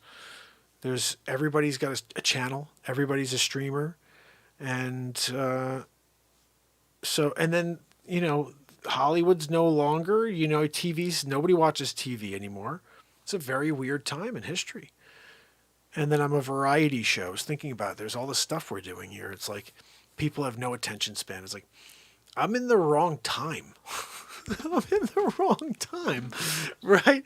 I'm like, but although I know I'm not, like, I'm meant to be here with you. Like, we are meant to be here together. But this show, what we're doing is either from 50 years ago when people wanted to see a 3-hour show of something, or it's from 50 years, 100 years from the future when people are willing to and want to see long-form, real positive content. But right now, it's like 30-second TikTok clips and this, that. I just did an 1 hour and 34-minute movie called Batmark versus Supermark. It's pretty funny. Check it out. I won't change just because things are going a certain way. I understand that's how you find success. Like if I had people say, well, it's just niche. Just go like, I'm going to be the real estate guy, or I'm going to be the positivity, I'm going to be the comedy guy, I'm going to be the music guy, but don't be all of them. I'm like, I'm sorry. If it takes me 50 years for people to find the show and I'm no longer here, but I was able to put out all the content that the universe wanted me to put out. I don't like to say words because I know that divides us. This is the biggest problem I had because a lot of the things I say line up very much with the way I was brought up. And the gentleman that a lot of people respect and love and see as the Lord, if you want to call him that, or whatever, God. But because we're trying to bring everybody together here, I just tell you that you should believe something that makes you feel the same way as I believe when I'm connecting to my deity. You know, the deity that I believe is the true deity, whatever. In general, I feel like we all believe in the same God. We just call it a different name. We have different beliefs about that God, but it really is just one God, right? So like I just don't want to divide us. So I just say, if you call your God Allah, you call your God Judah, whatever you call your God Jesus, call them the God you feel the most connected to. And if you feel that vibration of love for that God, guess what? We connect, because I feel the same way when I'm praying or when I'm,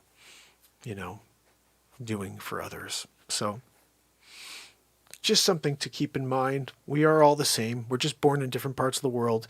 We're born and raised with different beliefs, but we're born with the same essential soul. It's just like a different manifestation of that soul. And each and every one of us has the capacity for love, but we also clearly have the capacity for hate and for discord. And I mean, I don't know. It's a weird time where people actually right now, we don't have any tolerance for discourse. We can't have a conversation. So that's why I think it's a hard thing to come out here and really, truly talk about all. I've shifted, you guys know, I've shifted completely away from politics. I used to do Trumper. I used to do the Sleep Sofa. I used to do the whole show would be face swaps. And the face swaps were so funny, but they never were seen.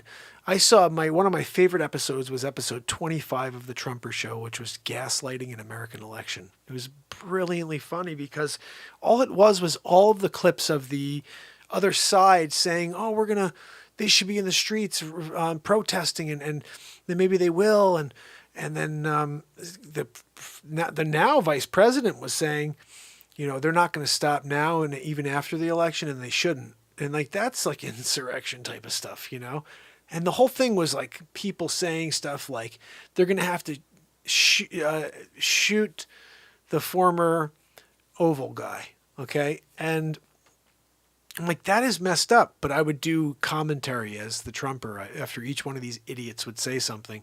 It's one of the best episodes. Episode 25, you should go check it out. I don't play any of them anymore because it divides us from half the country. Mark Wages, my brother, he said, Mark, no matter how funny, he's like, I love whatever. If you make a Biden, if you make a Trumper, whatever it is, he's like, I love him, but no matter what, no matter how funny a bit is that involves one of those guys, half of the country hates it and you. I'm like, geez, that's so true. We're just there right now. I think it was last year, I had 9 episodes of the show were completely censored by Mark Zuckerberg in Facebook. And it said, false information, CV19, false information. And I looked at those episodes and I realized that I hadn't talked about CV in like 2 months. And now, like, that's the only time I said it. I don't talk about it. I mean, except for the movie, I think I make a comment and I call it the Civ. But the point is, I didn't even talk about it for those episodes. But what I did do on each of those episodes is release a new Download JT show. Each episode was a new face swap of the Trumper. And they would squash it. Fake, false, CV19. I'm like, what? They slap that on anything that doesn't fit their narrative. And we all know that. Ron and I are Facebook friends. We'll see what they're doing over there on Facebook. I'm sure you guys see what they're doing over there on Facebook. Right now, I'm going to give you an example. I'm live on Facebook because I use Restream. Let me just tell you how many people are watching me on Facebook. I bet you it's 0. I have 3,000 friends. I always do that in quotes because nobody's really watching. I'm so disconnected. I'll tell you a funny one. This is going to be a really funny one to you guys. I'm not sure if Isaac even is in today, but all right. We're 2 hours and 6 minutes into a live broadcast on the Facce book, and there are 0 people watching it. Let's see if I can find out how many people have tuned in so far. I bet you it's like 12. Let's see. It usually doesn't say until after. I'll have between 14 and 24 views in 3 hours on a 3,000 friend Facebook page. So the thing is, I'm super... Oh, to the point that my friend Austin will post. Sometimes he posted mandate this. He'll post stuff, right? Nobody likes anything that he posts when it's my content. Nobody's viewing, nobody's liking, nothing. Every time he posts anything, he gets at least 5 to 10 likes. No matter what, 5 to 10 likes. Whenever he forwards and posts one of my pieces of content, 0 likes across the board. Nobody sees it. It doesn't go out, doesn't get distributed. His other stuff gets distributed, but if it's got the signature of Mark Pires on it, I don't know why. I don't know what I did to the Zuckerchooch, but I can't wait to meet him one day in his alien head. Hey, I'm a Zuckerchooch. Yeah, you are a Zuckerchooch. You are. Did anybody ever tell you that you Zuck? Yeah, you totally do. You're the worst. The worst. Why don't you go steal another idea and then pretend that you're smart? Like, I know you're smart, but you're a thief. How is that like... You should be in jail. No, I don't know. What am I talking about here? Oh, my goodness. Yes, Maddo, that makes me happy. The key is taking positivity and then using it to your own means, you know? And I joked a couple months back. I was like, imagine this is like a power source and you just plug in your phone to get the energy you need and you charge up and then you go. You know, that's what we have to start doing. So you all should be doing. But listen, guys, tomorrow, remember, we have a massive Saturday Night Live. It's day 866 in a row. Bubba, how are you, my friend? Good to see you, pal. So, and if you guys have not seen the Batmark and Supermark movie, I would really love for you to check it out. Oh, I had another thing I was going to play you guys, but I'm getting tired. It's 12 o'clock. And tomorrow we have SNL. Of course, don't forget that. You know what? Let me see something here. I'm going to play you one more thing. I have to because I had this one all locked and loaded. You guys all right for one more clip? This right here. Connecticut homeowners, if you have a power meter like this on the side... Hold on a minute. So this right here, guys, is another Facce bit. But this one's one of the best ever, okay? Because this is the day that Facce calls God. Oh, yeah.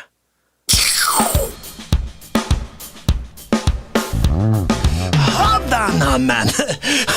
I'm trying to figure you out. You don't make any freaking sense. Hold on.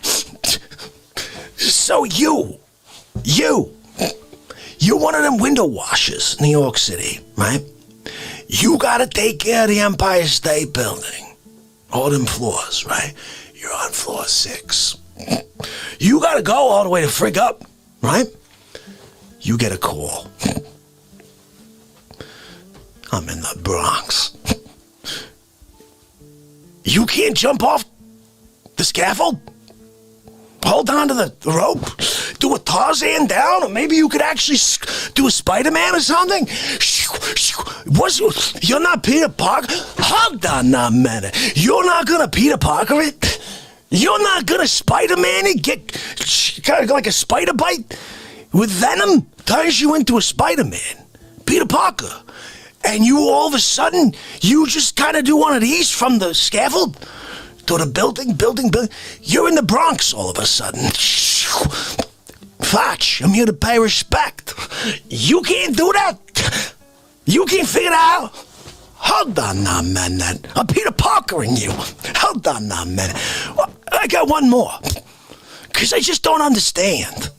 I don't know why you do what you do. Sonny, Sonny, what are we doing?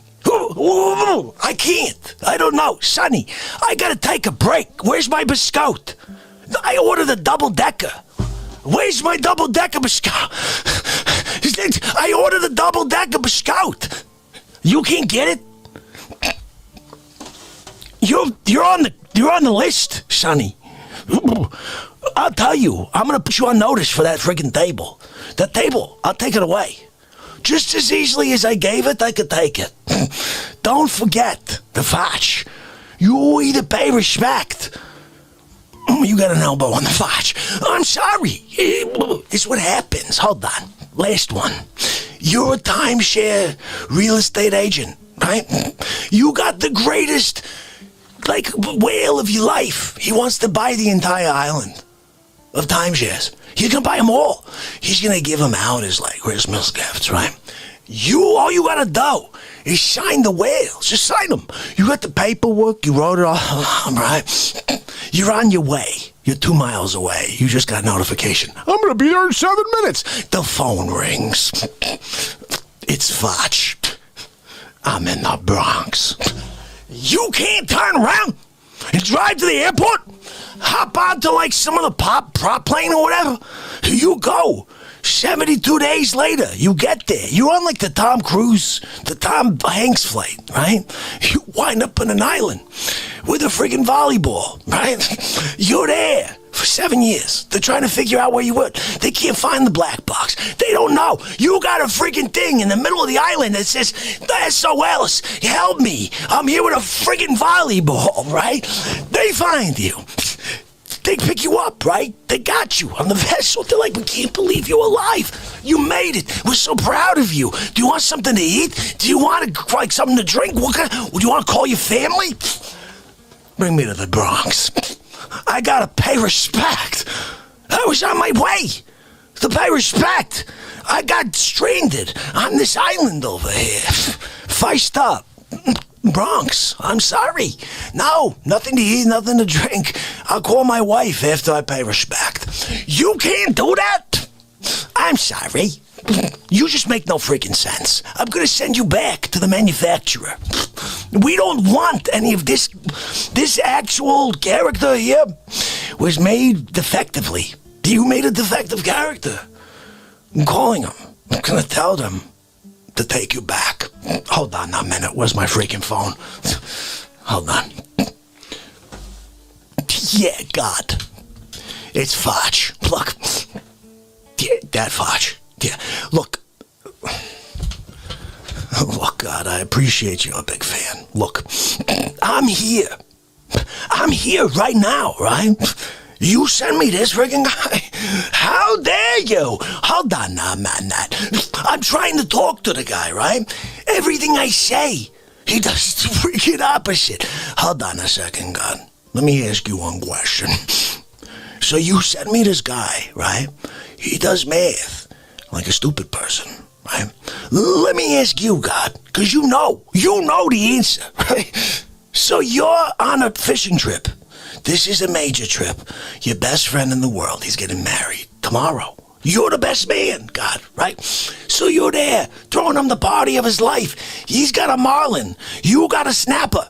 Whatever, I don't know. Whatever you're doing, you figure that out. Okay, God, you could put a shark on there like Jaws. You're God, so whatever. But you're there, you're doing your thing, you're entertaining your friend.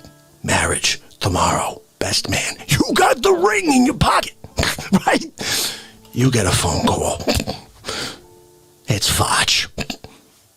I'm in the Bronx. You're telling me you wouldn't jump off the ship? Just swim back? You grab the anchor or whatever.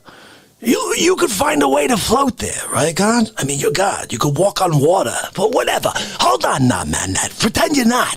You wouldn't just jump in and swim to the Bronx? Just use your extra superpowers to swim so you could pay respect? Oh, I gotta go and get the ring to him on his... How dare you? Look, your friend could get married another time. Okay, Facce is in the Bronx one time only. Okay, you gotta pay respect. or you just don't, and then you live with that stain on your soul, right? Look, you know, God, you know when you don't pay respect to the Facce, what happens at the gates of St. Peter. I know. I told them yesterday. They don't want to listen to me. Can you tell them? Why don't you just tell them? I'll put you on the microphone. Yep. Could you do that? God, come on. How dare you? Hold on. So this is for my ears only? You're not going to share the secrets to life with the Real Talk family? They're right here. Hold on. Why are you telling me this? So why won't you let me tell them? I understand you're a big fan. Why would you not be? Sonny, God, he's a big fan. I know. Well, Sonny wants to know what kind of biscuit you like. He likes the one with the almonds. I didn't even know that. I like those too, God. I'll tell you, I actually could take any biscuit but the minis. Sonny got me minis, God. Can you believe that? I'm like, get me some biscuit. He gets me the minis. I can't even dip. I can't dip the minis. God, do you understand what that's like? When I can't dip a mini biscuit, I want to. I want to dip it, but I can't. I know. Temperance. Thank you. Thank you, Lord. Oh, hold on. One more thing. So what do we do? What do we do with this guy? You want me to keep dealing with him and, ask him questions that he answers wrong? God, I think he's stupid. I'm sorry. You made an imperfect person. Defective. Is that a real thing? Defective? I'm thinking it's defective, God. I'm sorry. Look, you're great and all. You did good things. You made Facce, so I gotta say, you're phenomenal. But this guy, with these answers, look, I'm gonna send you a tape. Yeah, you saw that? I know, Vornado. What are the Vornados doing? This shit shooting my face off, God. Can you talk to them? Give them some sort of, first of all, I want credit for Vornado, okay? Whisper quiet. Vornado. They want to steal my idea, God. I told them patent pending. But it's not true. I didn't talk to a lawyer yet. Can you kind of get my back on that one?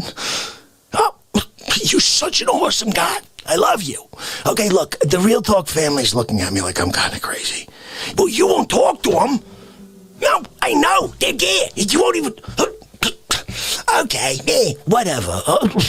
Look, I appreciate that. God, look, I get it. Okay, look, I'm not going to do a Trump and hang up on you. Okay? You're a good God. Yeah. Okay, I'll say my prayers.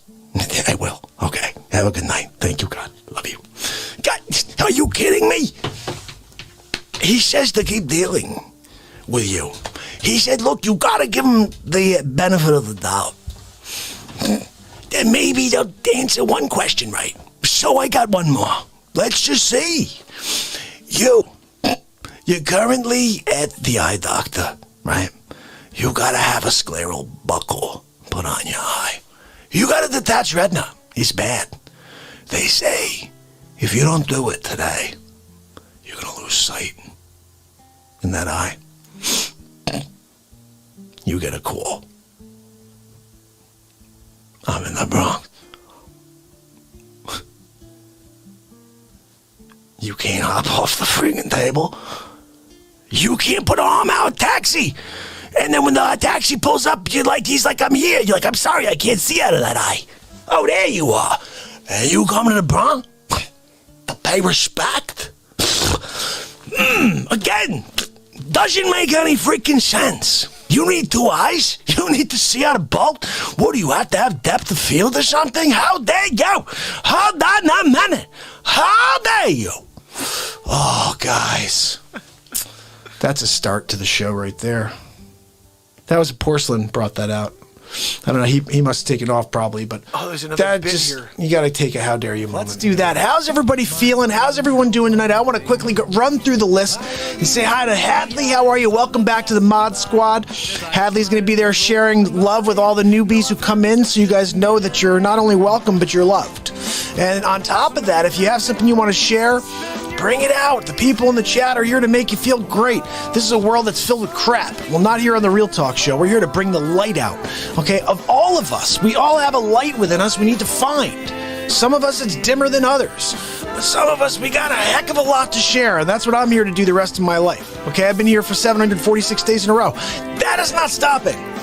That is not stopping. That's just going to be amped up. So I just want you guys to know how much fun I have with you each and every night. And I can't wait to see what we do tonight, because I never know what the heck we're going to do. So MJ, Jerry Hayes, Bobby, Aloy, my brother, Porcelain's here. Woo! I love it. Yes, Porcelain's fired up because the world's going to hell in a handbasket. You know what, guys? Hold on now, man. Let me ask you a question. So you're there, right? You're about to go and walk in to change the world. For the worst, right? Hold on now, man. So you're asleep so far. You've been tasked with taking over for a gentleman who did things, actually accomplished some things. Even though you crapped on him for 4 years. Sonny, can you believe it? Dementia guy. Yeah, he's gonna be prez. No, they'll push him down the stairs, day 3. Don't worry. Sonny, get me a biscotte. Hold on now, man.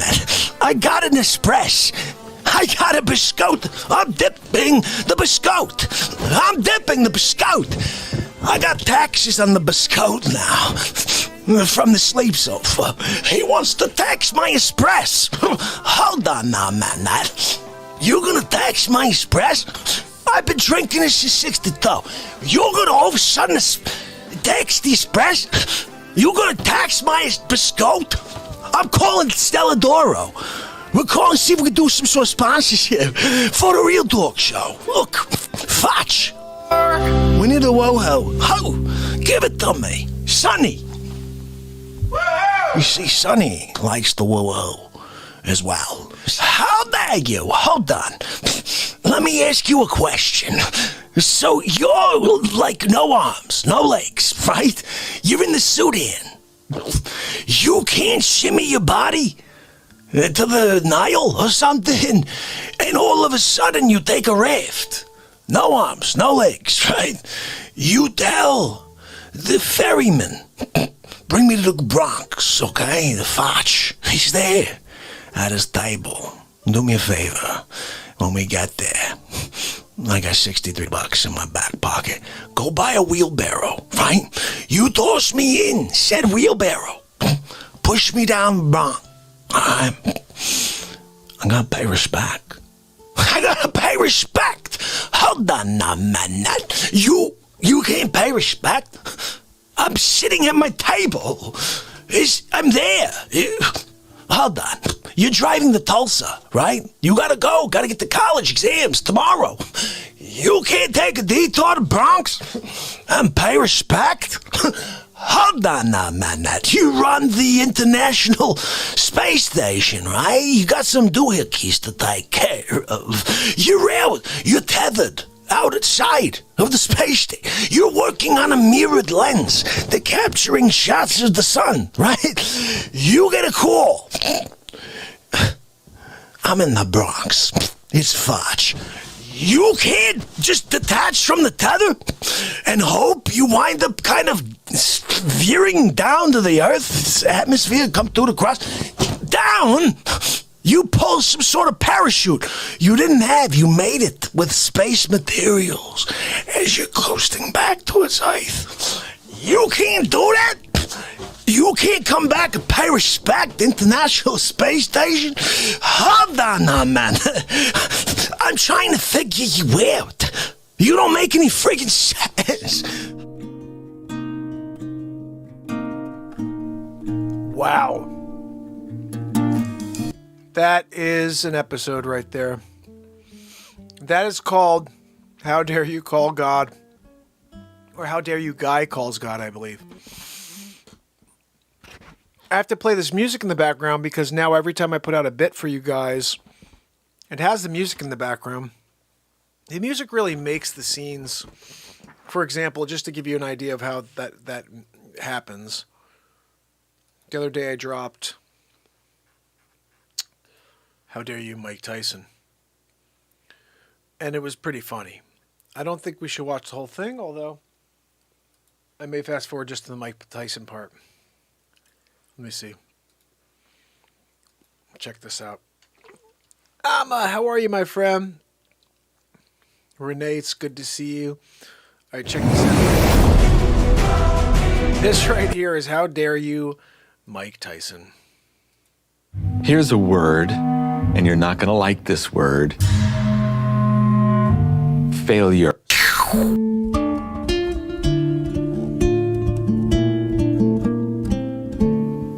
Queen, I don't want to overstep my bounds, okay? Queen, I got a question. You mind if I take out the old acoustico? I'm playing the acoustic guitar for you. Yeah, Facce style. I'm gonna go flamenco. Yeah. You'd ever seen that before, Facce? Yeah, I'll go flamenco style. Sonny! Hold on now, man. Sonny! Renaissance family doesn't believe that I do flamenco. Sonny, they can't freaking hear you through the cool cup. How about you put the cool cup down, you ain't a Renaissance fam? Oh, Renaissance fam, I'm here. I pay respect to put my cool cup down. By the way, yeah, everything Facce says is right. Everything. How dare you! You got Sonny over there. Hey, Sonny, let me ask you a question. How many times, on average, in a day, does the Facce play flamenco? What are we talking? What are we talking, Sonny? Are we talking like once? Are we talking about like never? Are we talking about like 5 times a day? You tell the Renaissance family, Sonny, they're waiting for you to speak up. What are we doing, Sonny? What are we doing? I'm here. I'm at my table. You can't pay respect?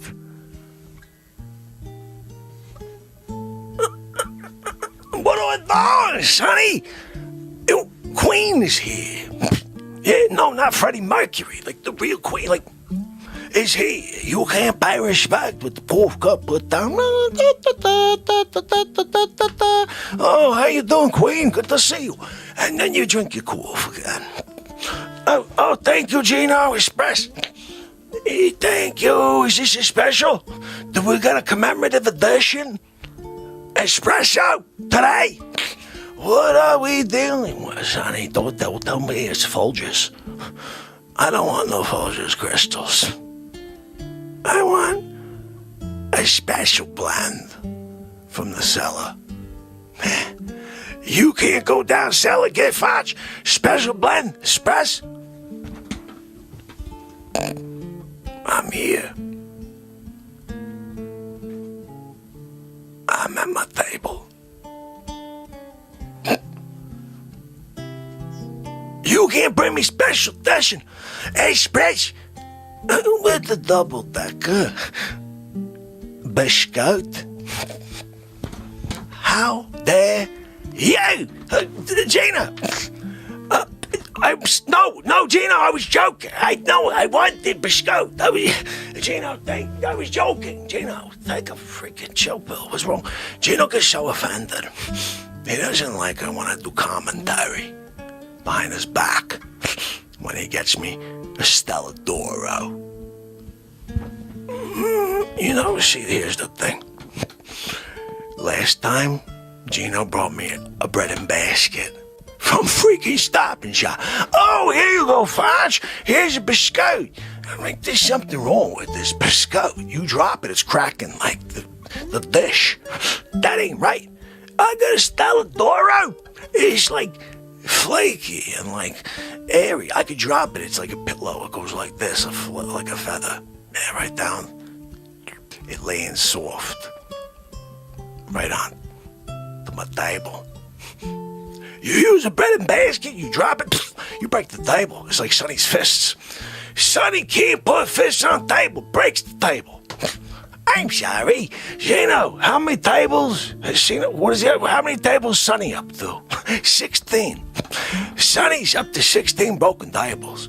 That's why Gino made him a special, sidecar table, right? To keep the elbow up. So that dumb fist doesn't go anywhere near that 2.5-inch oak table. Yeah, he puts holes through 2.5-inch oak. You didn't see them fists? Sonny, them fists. We gotta go see a doctor. Yeah, I'm gonna ask doctor. Hey, look. There's someone that's dying all the time, right? Can't you saw off the normal hands and sew them on stupid fist hands? I mean, that seems plausible. Right? Oh, well done. Nah, man. Look, we found this guy's around your size, around your height. Doesn't have a head the size of yours. Doesn't have fists the size of yours. Let's fix it. We go from, you go like sort of mongoloid. Ah, there you! Sonny, drop the cup of cough. Let's have a conversation. Serious, man to man. Stupid fists. To Facce. No, you don't put your stupid fists in my Facce. I'm saying a face-to-face. A face-to-Facce. You want to have a face-to-Facce? Oh, I'm here. I'm at my table. I'm willing to have a face-to-Facce with you. Come on, Sonny, let's do it. Face-to-Facce right now. Come on. You just take your Facce away from, the direct view. You're scaring everybody. They don't want to look at you anymore. Sonny, face-to-Facce, come on.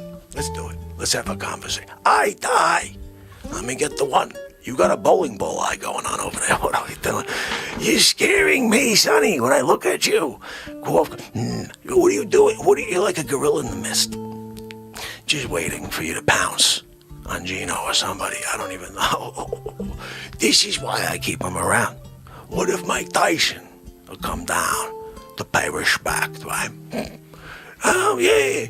Oh, hey, Facce. Hey, Mike, it's Mike Tyson. Hey, Facce, Facce, I'm here. It's Mike Tyson. I came to come and see you. I wanted to give you pay respect. Hey, you come to pay respect to the Facce, right? I'm here. Oh, hi, Mike Tyson. How you doing? Oh, hi, Mike. This is Mike Tyson. Nice to meet you very much. And thank you. I'm such a huge fan. Of yours. Thank you, Mike Tyson. You're a pretty good boxer. I do have to question whether or not you were really the world champion. I'm sorry. I don't think you ever met that stupid-fisted guy over there. Yeah, I think he would have knocked your block off. Yeah, you could have been a 21-year-old crazy piston in the corner. Sonny fist, one time. That's it, you're done. Oh, I beg to differ. I was the greatest champion of all time. Hold on a minute, Mike Tyson. How dare you? You come down here, my table, and pay disrespect by opining on your level of ability compared to a guy with the fists the size of a Buick? I'm sorry, how do you see yourself fitting in the ring when you got in there with both fists? One fist, I see you moving around, I get it. But he gets in there with both fists in the ring same time? Where are you going? I'm laughing at you right now, Mike Tyson. I jump on top of him, I bite his ear. Hold on a minute, Mike Tyson. You can't bite his ear and pay disrespect to the Facce at the same time. It's a fair fight. Stupid fists. First, a crazy guy who swings fists like a man. Some people say you were like Dalsim. Your arms just... You remember that from Street Fighter? Maybe even like Baraka. You're just slicing people up. Hold on a minute. What? Sonny! Mike Tyson! He says he can take you down, without a question. What do you say to that? Sonny, nobody can freaking hear him through the golf cup. When is he gonna learn? When is he gonna learn? Because you've been... Oh, yeah, no, Gino, thank you. I love it. A refresher. Oh, no, I'll hold. You could just pour. Oh, thank you, Gino. So good. Hold on a minute. Oh, it smells divine. Gino, you bring me a freshie. I don't see Deladoro. What am I supposed to do? Dip my finger? Where's Stella? I need to do a dipperoo. I can't do a dipperoo without a Stella Doro. And don't bring me a bread and basket. Elbows to the Facce. That's what will happen. I'm sorry. You bring me a splash, you bring me a bread and basket, you get an elbow in the Facce. It's just what goes with the territory. Yeah. Oh, thank you, Gina. Let's go. Hold on a minute. This is a cellar brew. I can smell it. I can smell it from a mile away. The aroma. Gino, where's this one from? Venice, Italy. They bring me a special espresso. I'll go look at this. Got my Stelladoro. Hey, Gino, this cup, it looks like it's perfect size for, like a dipperoo. I got a dipperoo going, Gino. Yeah, hold on a minute. I'll tell you how it is in a second. You've been on a fire lately, except for that one, traditional you gave me. I wasn't happy. I did my best against Supermark. How dare you give me a traditional when it was stupid Sonny Fist that sat on top of the pyramid and didn't do a thing? I can't figure you.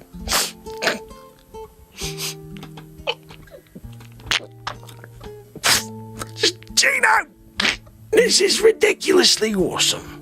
Did you put a sugar in here? Did you do a dollop? Did you do a dollop of my favorite sugar in the raw?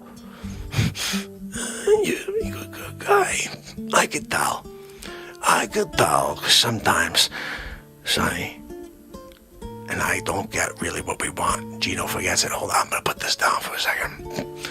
Gino, I applaud you, your family, your grandparents, and your great-grandparents, too. This is a family recipe. You didn't know? You didn't know? Gino's got the Dory.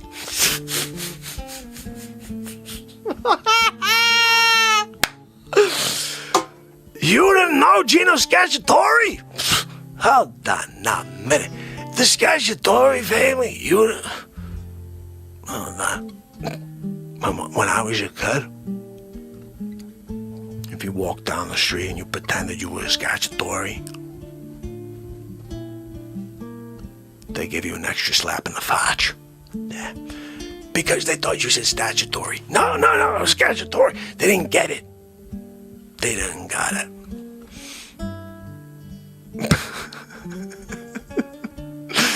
Oh my goodness, guys, that was ridiculous. Okay, so I flipped over to do a 2-minute thing with Sonny, and that turned into whatever the hell that was. Good old Scacciatori. You can't call Scacciatori. I can't figure when you're not calling the Scacciator. So guys, it's 12:27 in the morning. We were going to stop a half hour ago, and then of course, you know me, we're still here a half hour later, and I'm still as tired as I was a half hour ago, but I do like to entertain you. Tomorrow, I will be entertaining you again for day 866 in a row. That's right. Guys, what you should do is go back and just check out some content, because there's some ridiculous stuff there. I think I'm going to play you Goat Herder, because this one right here, I believe, is the one that has to do with Zach Morris. That's all I can say, and it pretty much makes me cry. I'm gonna head over to DLive and check you out over there, buddy, because I haven't been on in a while. I don't know if TikTok made me do it. If you use TikTok, you might have been demonetized there. I'm not sure. I'm gonna go check and see. Limu, let's get out there and help people customize and save with Liberty Mutual. Come on, dude. If you're doing online meetings, you have to try Crisp. With the magic of a click. All right, last bit. It's Tuesday again. It's Mark Pires. I was walking down the road today. And it's real talk. For another way. It's the daily variety show, Mark Pires Real Talk. I'm here to connect with you, to amplify your current state, and I'm here with you on day 757 in a row. It's the second show of the day. That's right, we did 3 hours earlier. 3 hours, Sunday, 3 hours. Yeah. I did 3. We're gonna do another 3 right now. Yeah, just got a double biscotte and 3 espresso. Okay, I want them like back to back. Sonny, get Gino in the back. I want to have him just start squeezing out them espresso. I got my biscotte. I'm ready to go. I brought it to the table when I came promptly with the biscotte. I just need a fresh espresso. Take care of it for me. Sonny, what are you doing for me? I'm gonna take away your payment. He has a payment for his table. I'm gonna take it away. You're not gonna have a payment for your table anymore, Sonny. Sonny, double espresso, triple time, with a couple more biscotte, peanut edition. Okay? Stella D'Oro, don't get fresh. Is that an Eiffel BC you were sitting on? I'm sitting on the Eiffel BC. How dare you? Hold on now, man. Something to live for. Give it to me, Matt Zabrowski. Hired hand to play the drums for me that day. Woo-hoo! Yeah, the woo-hoo. I'm sorry. Hold on now, man. So I hire you to be my drummer, right? You're gonna come in there and you're gonna play the drums, and at the end you're gonna woo-hoo. How dare you woo-hoo and make the whole album on a one woo-hoo? I can't figure you out. I'm not giving you extra credit for that. You're not getting paid double. You're not gonna get the SAG card by doing the little woo-hoo there at the end. Oh, he spoke. He's on the album. He gets the credit for the woo-hoo. Hold on now, man. I wrote the freaking Sonny, I wrote this song, right? He goes woo-hoo at the end. He gets the freaking credit for the song. How dare they give a Grammy to Zabrowski for the woo-hoo? They didn't give me a Grammy for the song. They gave Zabrowski a woo-hoo Grammy. A Grammy for woo-hoo of the year. Matt Zabrowski for something to live for. Sonny, I can't figure this out. So wait a second. You got Dick Facce, greatest singer of all time. You got Frank Sinatra. Facce up through the ceiling, right? And you're not gonna give it the Grammy to the Facce? You're gonna give it to Zabrowski for going woo-woo at the end? I can't figure it out. I'm sorry. It's like you don't understand, man. Taylor was just saying, math is the problem. It must be your problem as well. Hold on now, man. Let me ask you a question. So you're a goat herder, right? You're in the middle of the farm. You're herding goats. That's you. You got this big herd you gotta take from one side of the friggin' farm over there. And you get a call on your friggin' goat monitor or whatever you got. I don't know. That's you. I don't know how you make contact with humankind. Are you kidding? What's going on in that mind? So hold on now, man. So you get a call. It's Facce. I'm in the Bronx. You can't tell the goats you'll be back? You can't just go and take off to the Bronx. You get on like the closest like wagon. Someone's going by with milk or something, right? Because there's cows over there. You got the goats for the cheese. They got the cows. And you're like there, right? He's going by. It's like a freaking old wagon. The guy's like Flintstones again. Oh my goodness. Oh, God almighty. The guy's like Flintstones again, right? He's running you down. And you gotta get down to the airport. They got one of them old ones, you know? It's got like 4 propellers, 2 of them work, but not the ones you'd expect. It's just the 2 on the right side. So you do Facce's out of his mind. Oh my goodness. Every time I think of something stupid, it just gets more ridiculous. So you got 4 propellers. These 2 work. These 2 are freaking shot. They haven't worked in years. They're like rusted. And you're going. Oh my goodness. Facce! What do you mean they're rusted? Get the WD out. Sonny, you couldn't tell me to get some WD? And spray those freaking propellers? Maybe we got 4 working, or 3. Maybe we're not doing this the whole way. You know? That would be nice. Maybe we were like flying straight from Madagascar, whatever the freak he was from, right? I don't even remember. Where was he from? He's coming though, all right? Goat herder. He's a herder, but he's got to find the way to the Bronx. It's the story of 2021. It's coming out on HBO Max. All you got to do is pay for the subscription. You get to watch it for free. Yeah. HBO Max. You didn't know about it? Sunday. They didn't know about Goat Herder. Comes to Bronx to pay respect to Divide. It's part of the HBO Max series. You gotta call HBO. Let them know they're not doing good in the promo. Okay? Facce gets respect from the Goat Herder. Just wait till next year.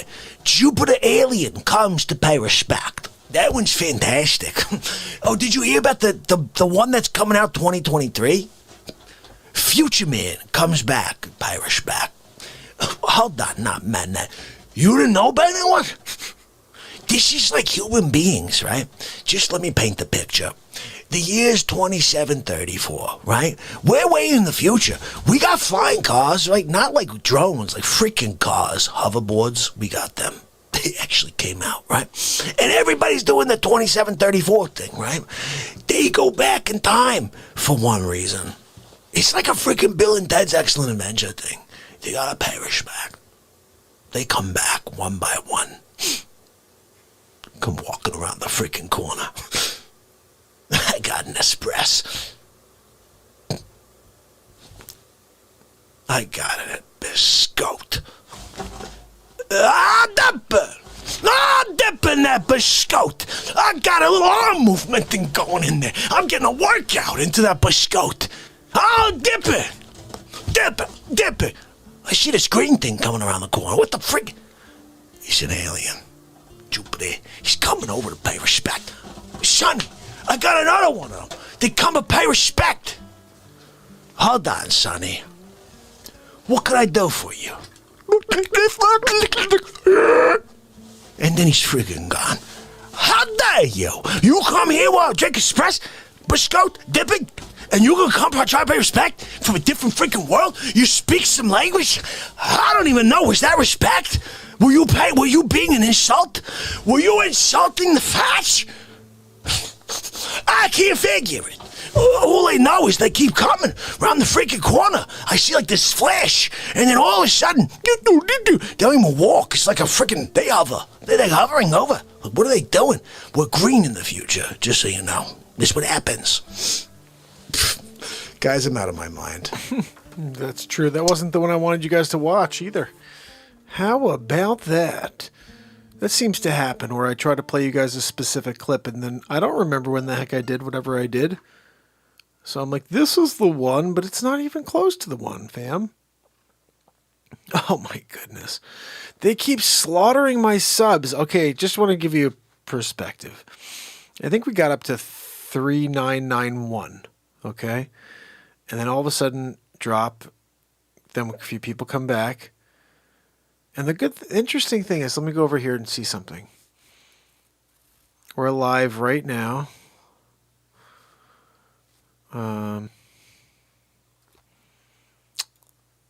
There's something where it shows you. Okay. Andrew, you rock, brother. Thank you so much. Concurrent viewers. Okay, sometimes it will tell you, like, oh, you got 2 new subs during the broadcast. But then I'll go back into my thing, and I'll see, I just popped in here to look. I went to dashboard.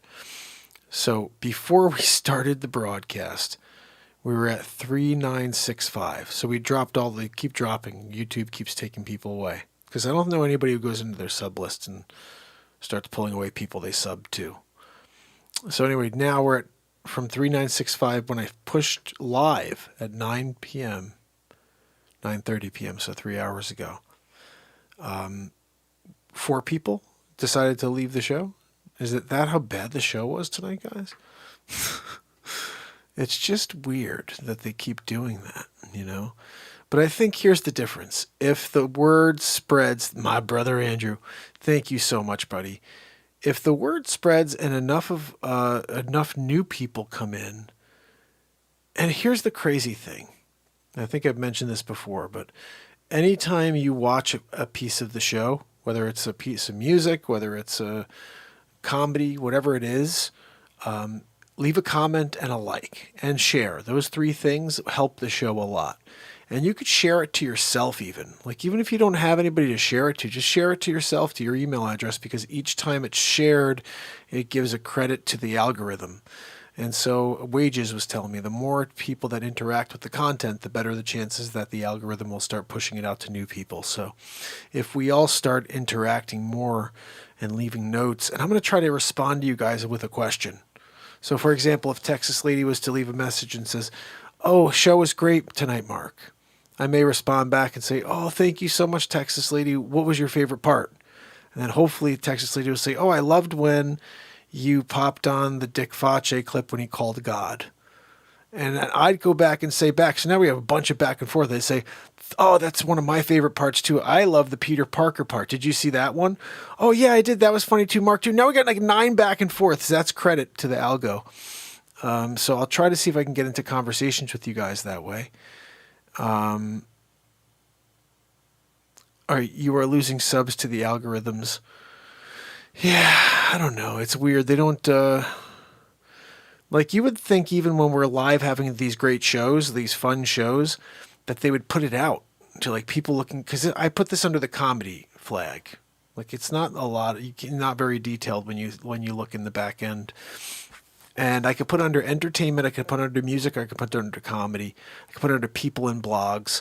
But I think I put it under comedy because we do a lot of comedy and we do the music. So I don't know. It's hard. There's not like variety show. There should be a variety show setting and there's not. So I put it under comedy. You'd think that they would, hey, there's a show that's live every day for 865 days in a row. Let's just put it out every time it's live at 9 p.m. But they don't ever put it out. So I've called them before, by the way. And I was like, hey, I know that you shadow ban the show. Could I ask you to stop? And the guy was like, we don't do that. I was like, okay, well, can you explain why Susan Donahue has had to subscribe to the show 8 times? It wasn't until I made her a mod that she stopped having to subscribe, that they kept her and allowed her to stay. Isn't that weird? And also the positive too is that Susan Donahue liked the show enough to say, hey, why am I not seeing that show pop up in my feed? Or she sought out the show. So she came in, looked again, and she's like, wait a second, why am I not subscribed? I was subscribed 8 times. The guy said this to me. Oh, have her contact us. We'll look into why that's happening with her. I'm like, she's a mod on Montagraph's platform. And so it's not like, because they say, oh, we take away fake accounts. That's what they said. I said, well, I could tell you for certain that Susan's a mod on another platform that I watch. And she's an active YouTube user.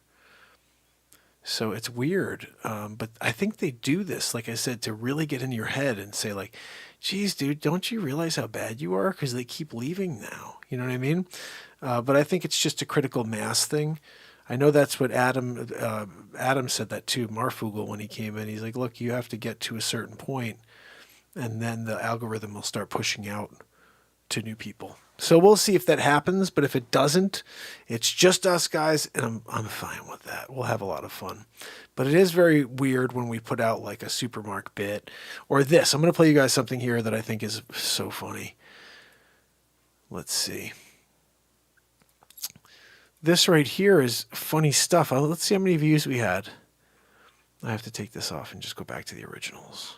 Let's go back to day one. So, 41 views on All Alone on Waterworld. Jeez.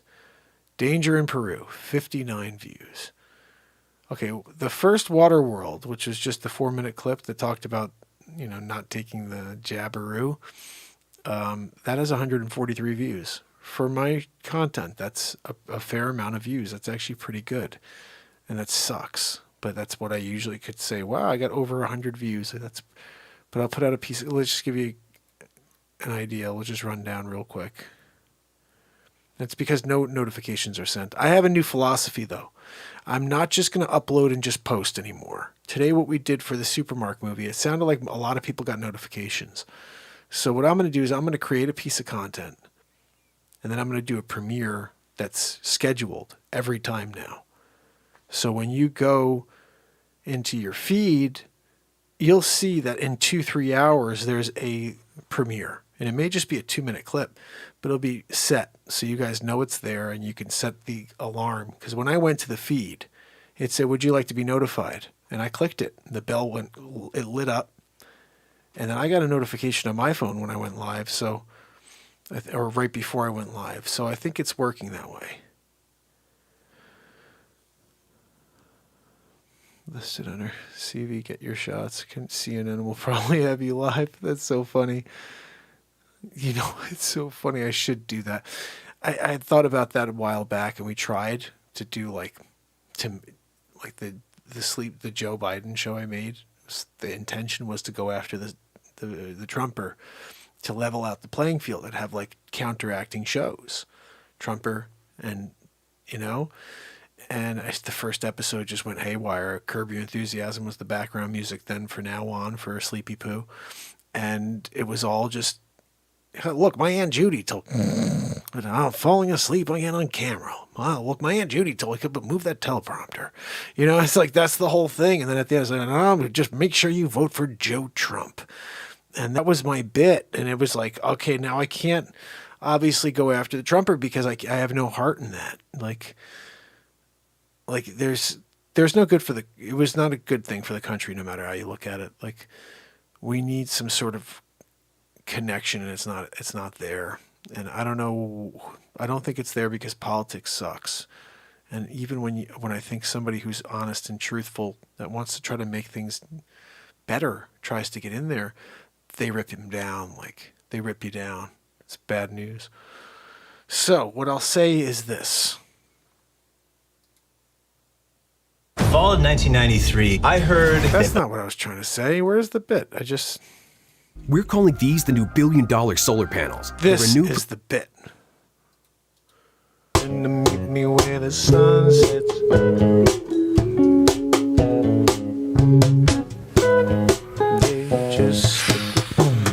Getting sick of this 5-foot back and forth. I can't do it anymore. I mean, I don't know how much longer before I just jump on in and hope for the best that I get eaten by some sort of sea creature. I'm pretty sure that is a noble way to go. I don't know how everybody else went. I think it's that jab they took in the 20s. Hey guys, you gotta take it, but we don't know what it's gonna do to you in the long term. Who cares? Stick it in your arm. You're not gonna do your part for the betterment of everybody else. We don't know what's going to happen in 6/12/1836. Who cares? You're going to wait for that and put everybody else at risk? I don't understand it. You are obviously a selfish human being. You don't care about anybody but yourself and your health. And, I don't know. I think you may be, possibly, we should consider kicking you out of the country. That's what I think. You're not willing to take something that was just authorized on an emergency basis? What, are you kidding me? I don't understand you. Yeah, but what if you get this? What if you get that? Who cares? Right now, there's a 0.00009% chance that you're gonna die. You're not willing to put something in that's never been tested, never been in the humanity's history of time? You won't do that? But guess what? I'm the only one alive. So who's the moron? Everybody else, I'm getting late in line.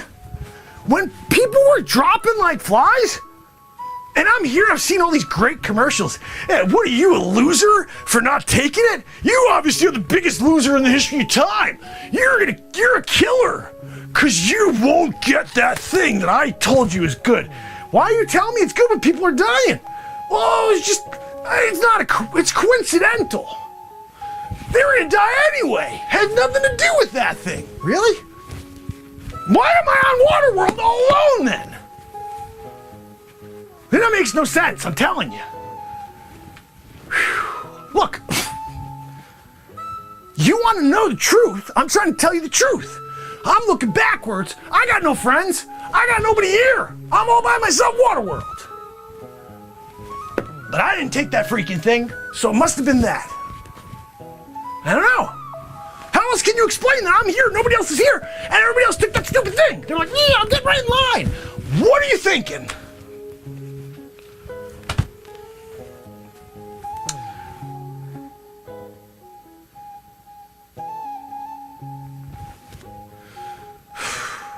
Destined to a life on this 10-foot plank. I guess I'll see you tomorrow. You're on Waterworld.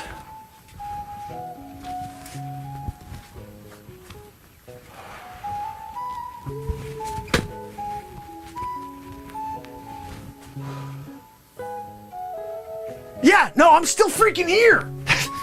That's right. No, you could go. Go ahead. When you come back tomorrow, I'll be doing this still. 16,942, 43, 4, 46. Meet me where the sun sets. Ooh, yeah. Telefriffrin. So let me tell you guys a couple of things that I saw that I think have gotten me even more down that rabbit hole of like, late 90s, there's a guy, this is pre-HD, so it had to be like somewhere between 95 and 02, right? Maybe even earlier. But this guy's talking about how there was a meeting, I think in 94 in Cairo. It was a meeting in Cairo, right? Yeah. They're like, oh, we're going to try to see if we can reduce the world pop. We're going to reduce the world pop down to like 800 mil. We're at 7.7 bell. We're going to bring it down to 800 mil, right? This is the plan. The guy says this is how they're going to do it. Chemtrails, all kinds of things, right?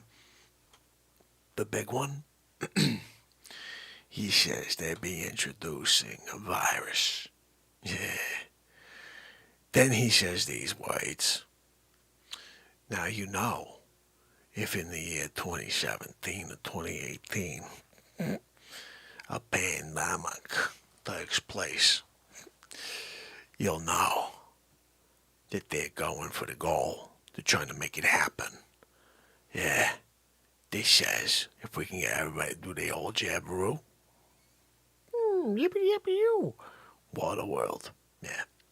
You didn't know. You didn't know. I'm in the Waterworld all by myself. Because the stupid people were like, oh, yippee-yappity-yoo, it'll be sticking in my arm. Oh, I believe in science. Oh, I do too. I look at the data. We had 4K, that's 4K the first 4 months.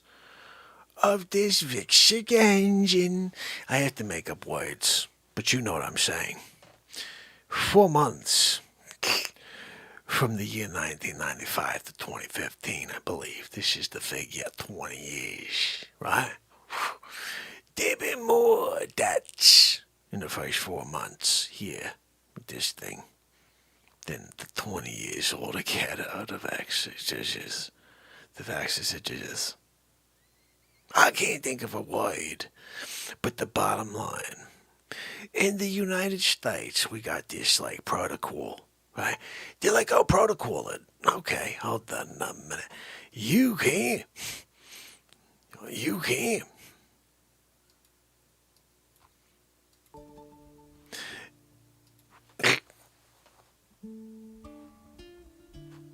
In the United States, we got this thing. It's called like a protocol. Right? If you got like more than 6 deaths, they're like, oh, we got to put like a big warning on the bottle. We're gonna put a big warning on the side of it. It says like, oh, you could freaking die, man. You take this, you could freaking die. Just so you know. You gonna take it? Go ahead, you take it. Good for you. You could be protected from this thing over there. But you can freaking die. Look, people are dying over there. That's 6. At 50, they're like, look, we gotta take it off. It's never gonna be for anybody again. This is no good, this one. We at 4K. How dare you, 4K? Then the other crazy figure. This is what I heard. The company, if you call it such a thing, that shares these figures is notorious, B.I.G., for not sharing really all of the data. In fact, they basically only share 1% of the actual cases. 1%. This means that up to 400K people could be out there sitting underneath the God's green. Yeah. How dare they? And that's just the beginning. 6, 12, 18, 24, 36, 48. I could keep doing this all day long. 60. What the hell am I talking now? 72 months down the line. We're down to like 2.2.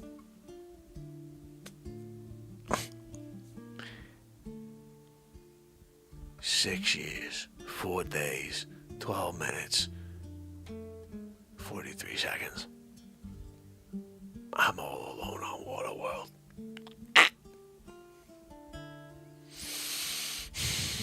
It's a tough thing when you're all alone on a water planet. Everybody took the stupid jabberoo. I tried. I got out there in the mountaintop. Hey, idiot, stupid people. Let me tell you something. You understand what emergency use means? Hold on. John, let me ask you a question, John. What do you define as emergency use?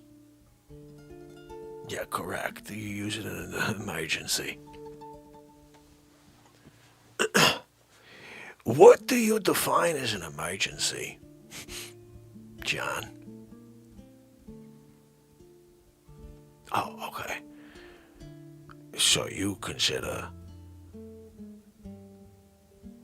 a 99.796.2645% survival is an emergency?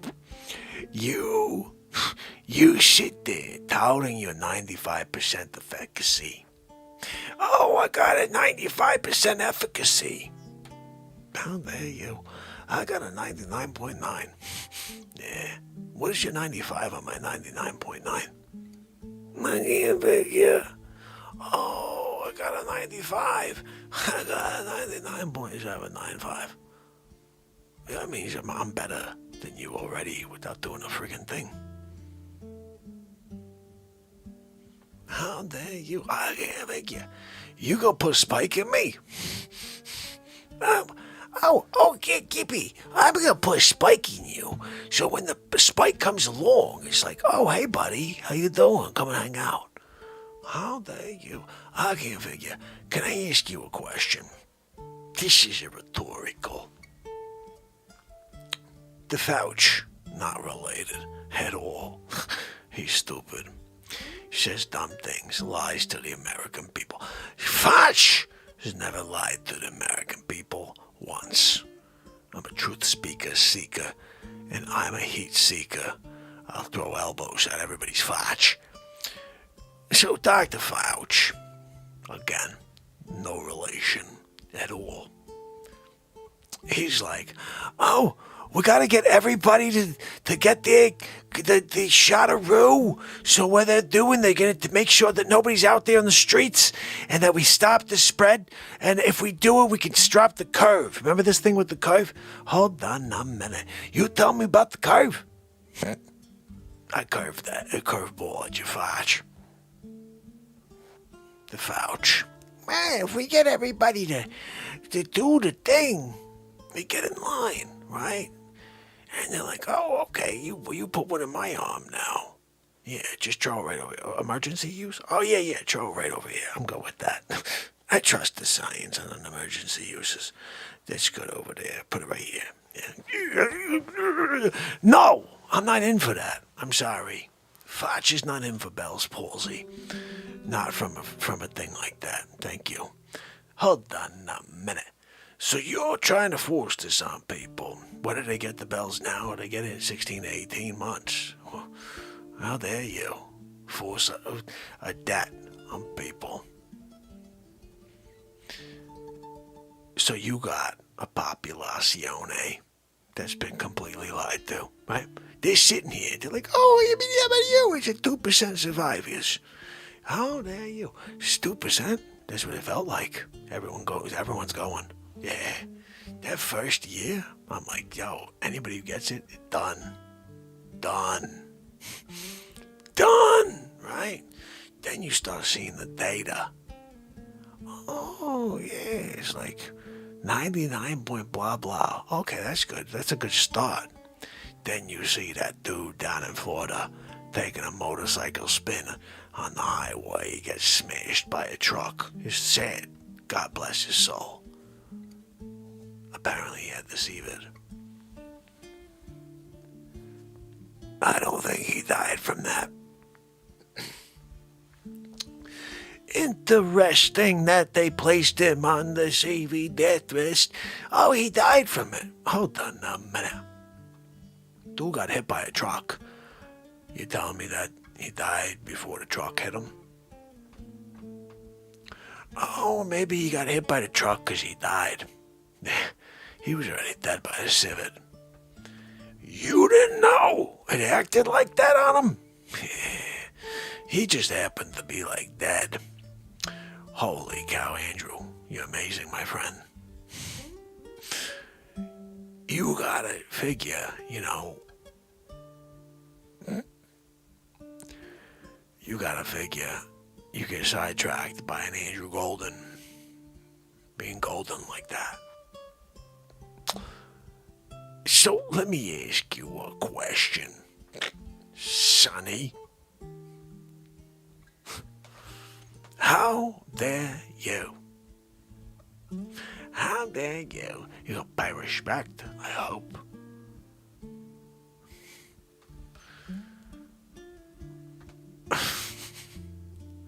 This is what happens when we get 3 hours and 16 minutes in. And then Andrew sends over love like that. And I get sidetracked. That's a good thing. I think it was a good bit. Oh, I love having that music in the background. It's awesome. So guys, I am so excited about all the crazy stuff we do here. It really is a lot of fun. Every day I have to go through and pull out the bits, Like we had a couple of good Facce bits tonight. I'm going to take some of our ideas and we're going to start laying out scenes for the next movie. I think I have to get some really cool moving scenery, you know, like, oh, Sid, I got one for you, buddy. I don't know if you have any ice and snow up there right now. Probably not. But if you could somehow put on a tripod your phone and film it sideways, just with super stabilization so it's not moving, and just film like 30 seconds of like the scenery of, let's call it snow or whatever, even a mountain range. Anybody who has a mountain range and can do this would be awesome. Super, just put on a tripod so it doesn't move and just push record and walk away for 30 seconds or a minute and send it to me. I'll use that as one of the scenes for Supermark and Batmark. I want to start using some real video, I think, in the background. It's just so much fun when we do that. I'm so glad you did, Texas. And Dana, thank you so much for your donation tonight. You were awesome. Andrew, thank you so much for your donations tonight. Amazing. You guys are so amazing for coming and hanging out with me all evening too, which is just so much fun. Let me see something here. I may play you one more final little piece of music. We have to play a piece of music here on the end. There's a little something here that I've just been really into lately. It's from last week. Although, you know what?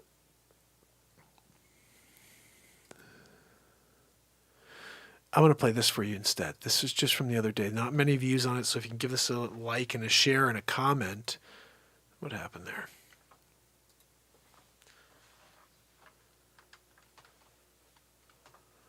Let's see, did that work? I don't think it did.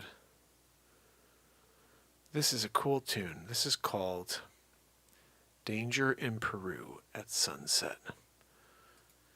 And this is what you heard in the background of the movie Supermark.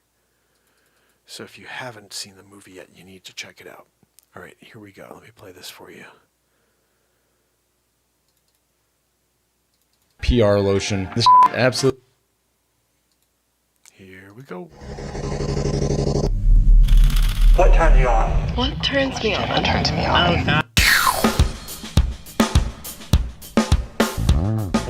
Meet me where the sun sets.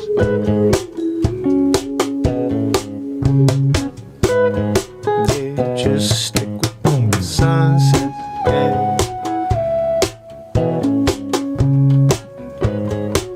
And put the fire out with your eyes. Oh, yes, you as the sunset. Yeah, Saturday Night Live. Gonna feel alright. We're gonna get down everything like we do every night. Say, meet me down in Peru. We're gonna go up to a Machu Picchu. Gonna climb up to the top of pyramids and looking out over the land of the sunset.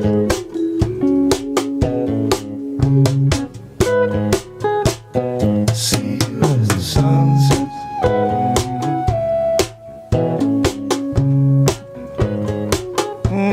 See you as the sunset.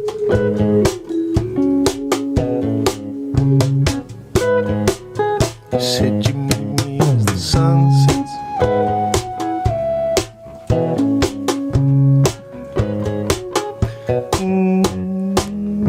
Climbing up the mountainside, wondering if I'm going to take a slide down to the bottom, look back up the top and say, is it worth to go again? Say, meet me when the sun sets.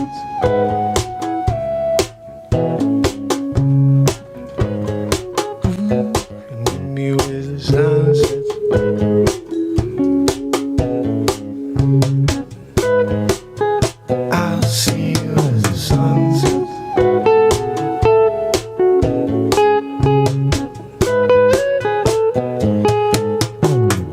I've been trapping all night. I can't find the safe ride. I'm worried, looking over my shoulder, wondering, is that guy coming for me? If I see the sunset.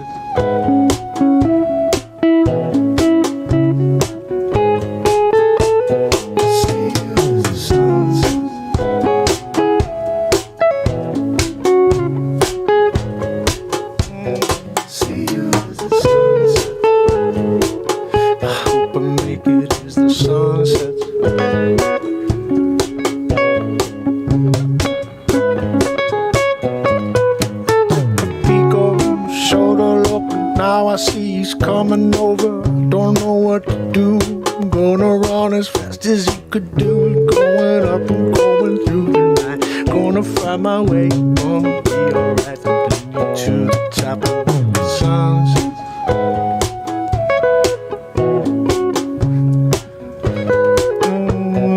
Meet you as the sunset.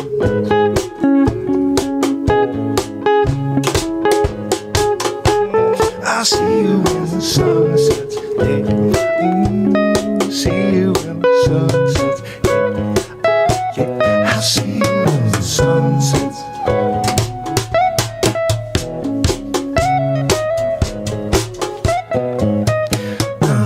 Safe at the top, I'm looking down. I see this clown, he's still coming after me. I don't know what to do, so I grab a stick from the tree. I'm gonna hold it out and say don't come near me. He don't seem to care, either he don't understand the words coming out of my mouth, or he just don't want to see a thing but me. I'm around us, so I start backing up, stepping back, falling down, till I make the sunset.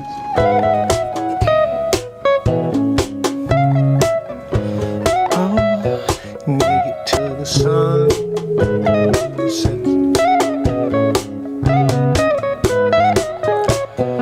I creep back, I push away, trying to get away. My hand grab onto the boulder and I swing it his way. I see it making impact, you falling, you crack his chin, you can't get up again. Instead of run away down the hill, sliding down the bottom. I don't care as long as I get away. I just wanna see the sunset.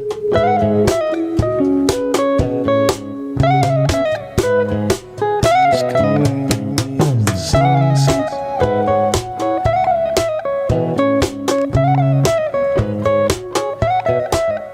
The sunset.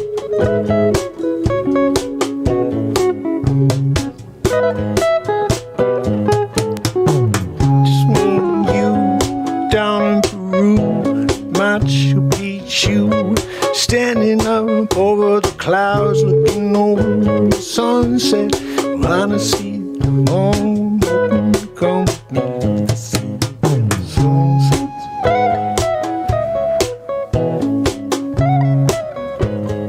Hey, see you at the sunset.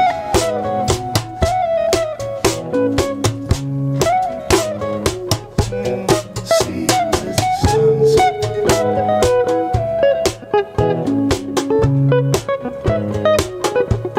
See you as the sunset.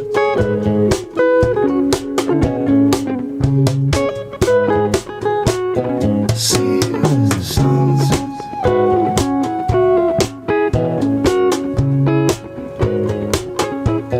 See you as the sunset.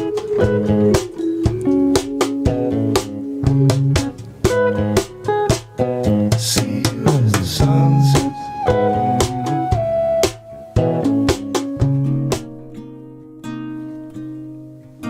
Oh man, that song gets me.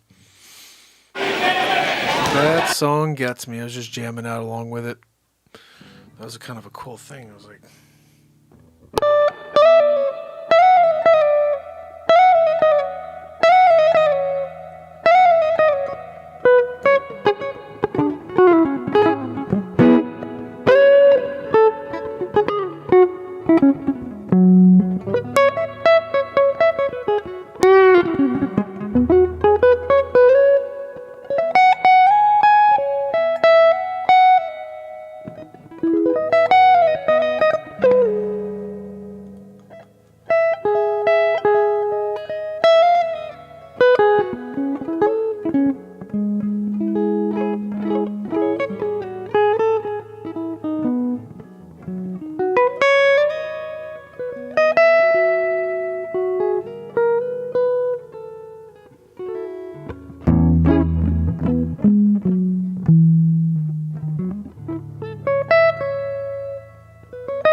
What's gonna be kind of cool is when we play actually this tomorrow and add a bass line and everything. We're gonna do that.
Like that on a cue at 1:23 in the morning. Max is calling out for me.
It's a nice piece of music. Where's the last piece of this?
So, right when you think the show is over, I do half-hour music.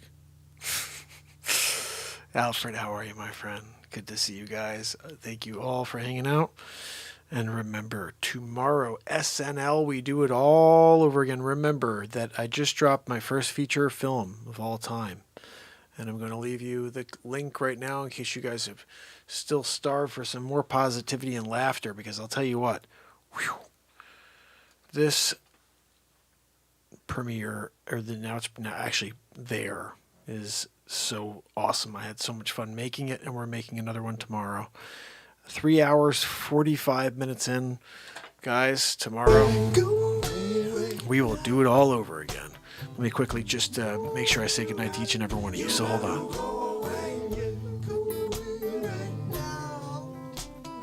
Alfred Phillips, Andrew Golden, my friend, thank you so much, my brother. Send me an email. I sent you my email address above. I wanted to catch up with you, Andrew. You said we had some things to chat about as well. But I wanted to thank you for all your support. Thank you very much. Bex, so good to see you, Bex. Always awesome seeing you. Chris Donaldson, Sydney, my brother. See if you can make that little video. I'd love to get some Alaska background. You know, super still though, so it looks like real when I'm using it.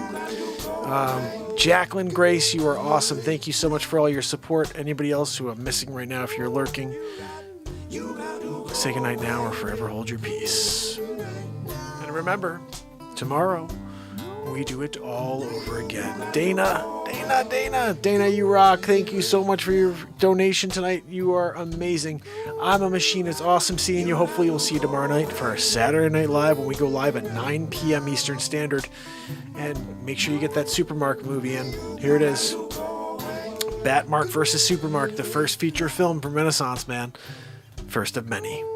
Until tomorrow, it's Mark Pires.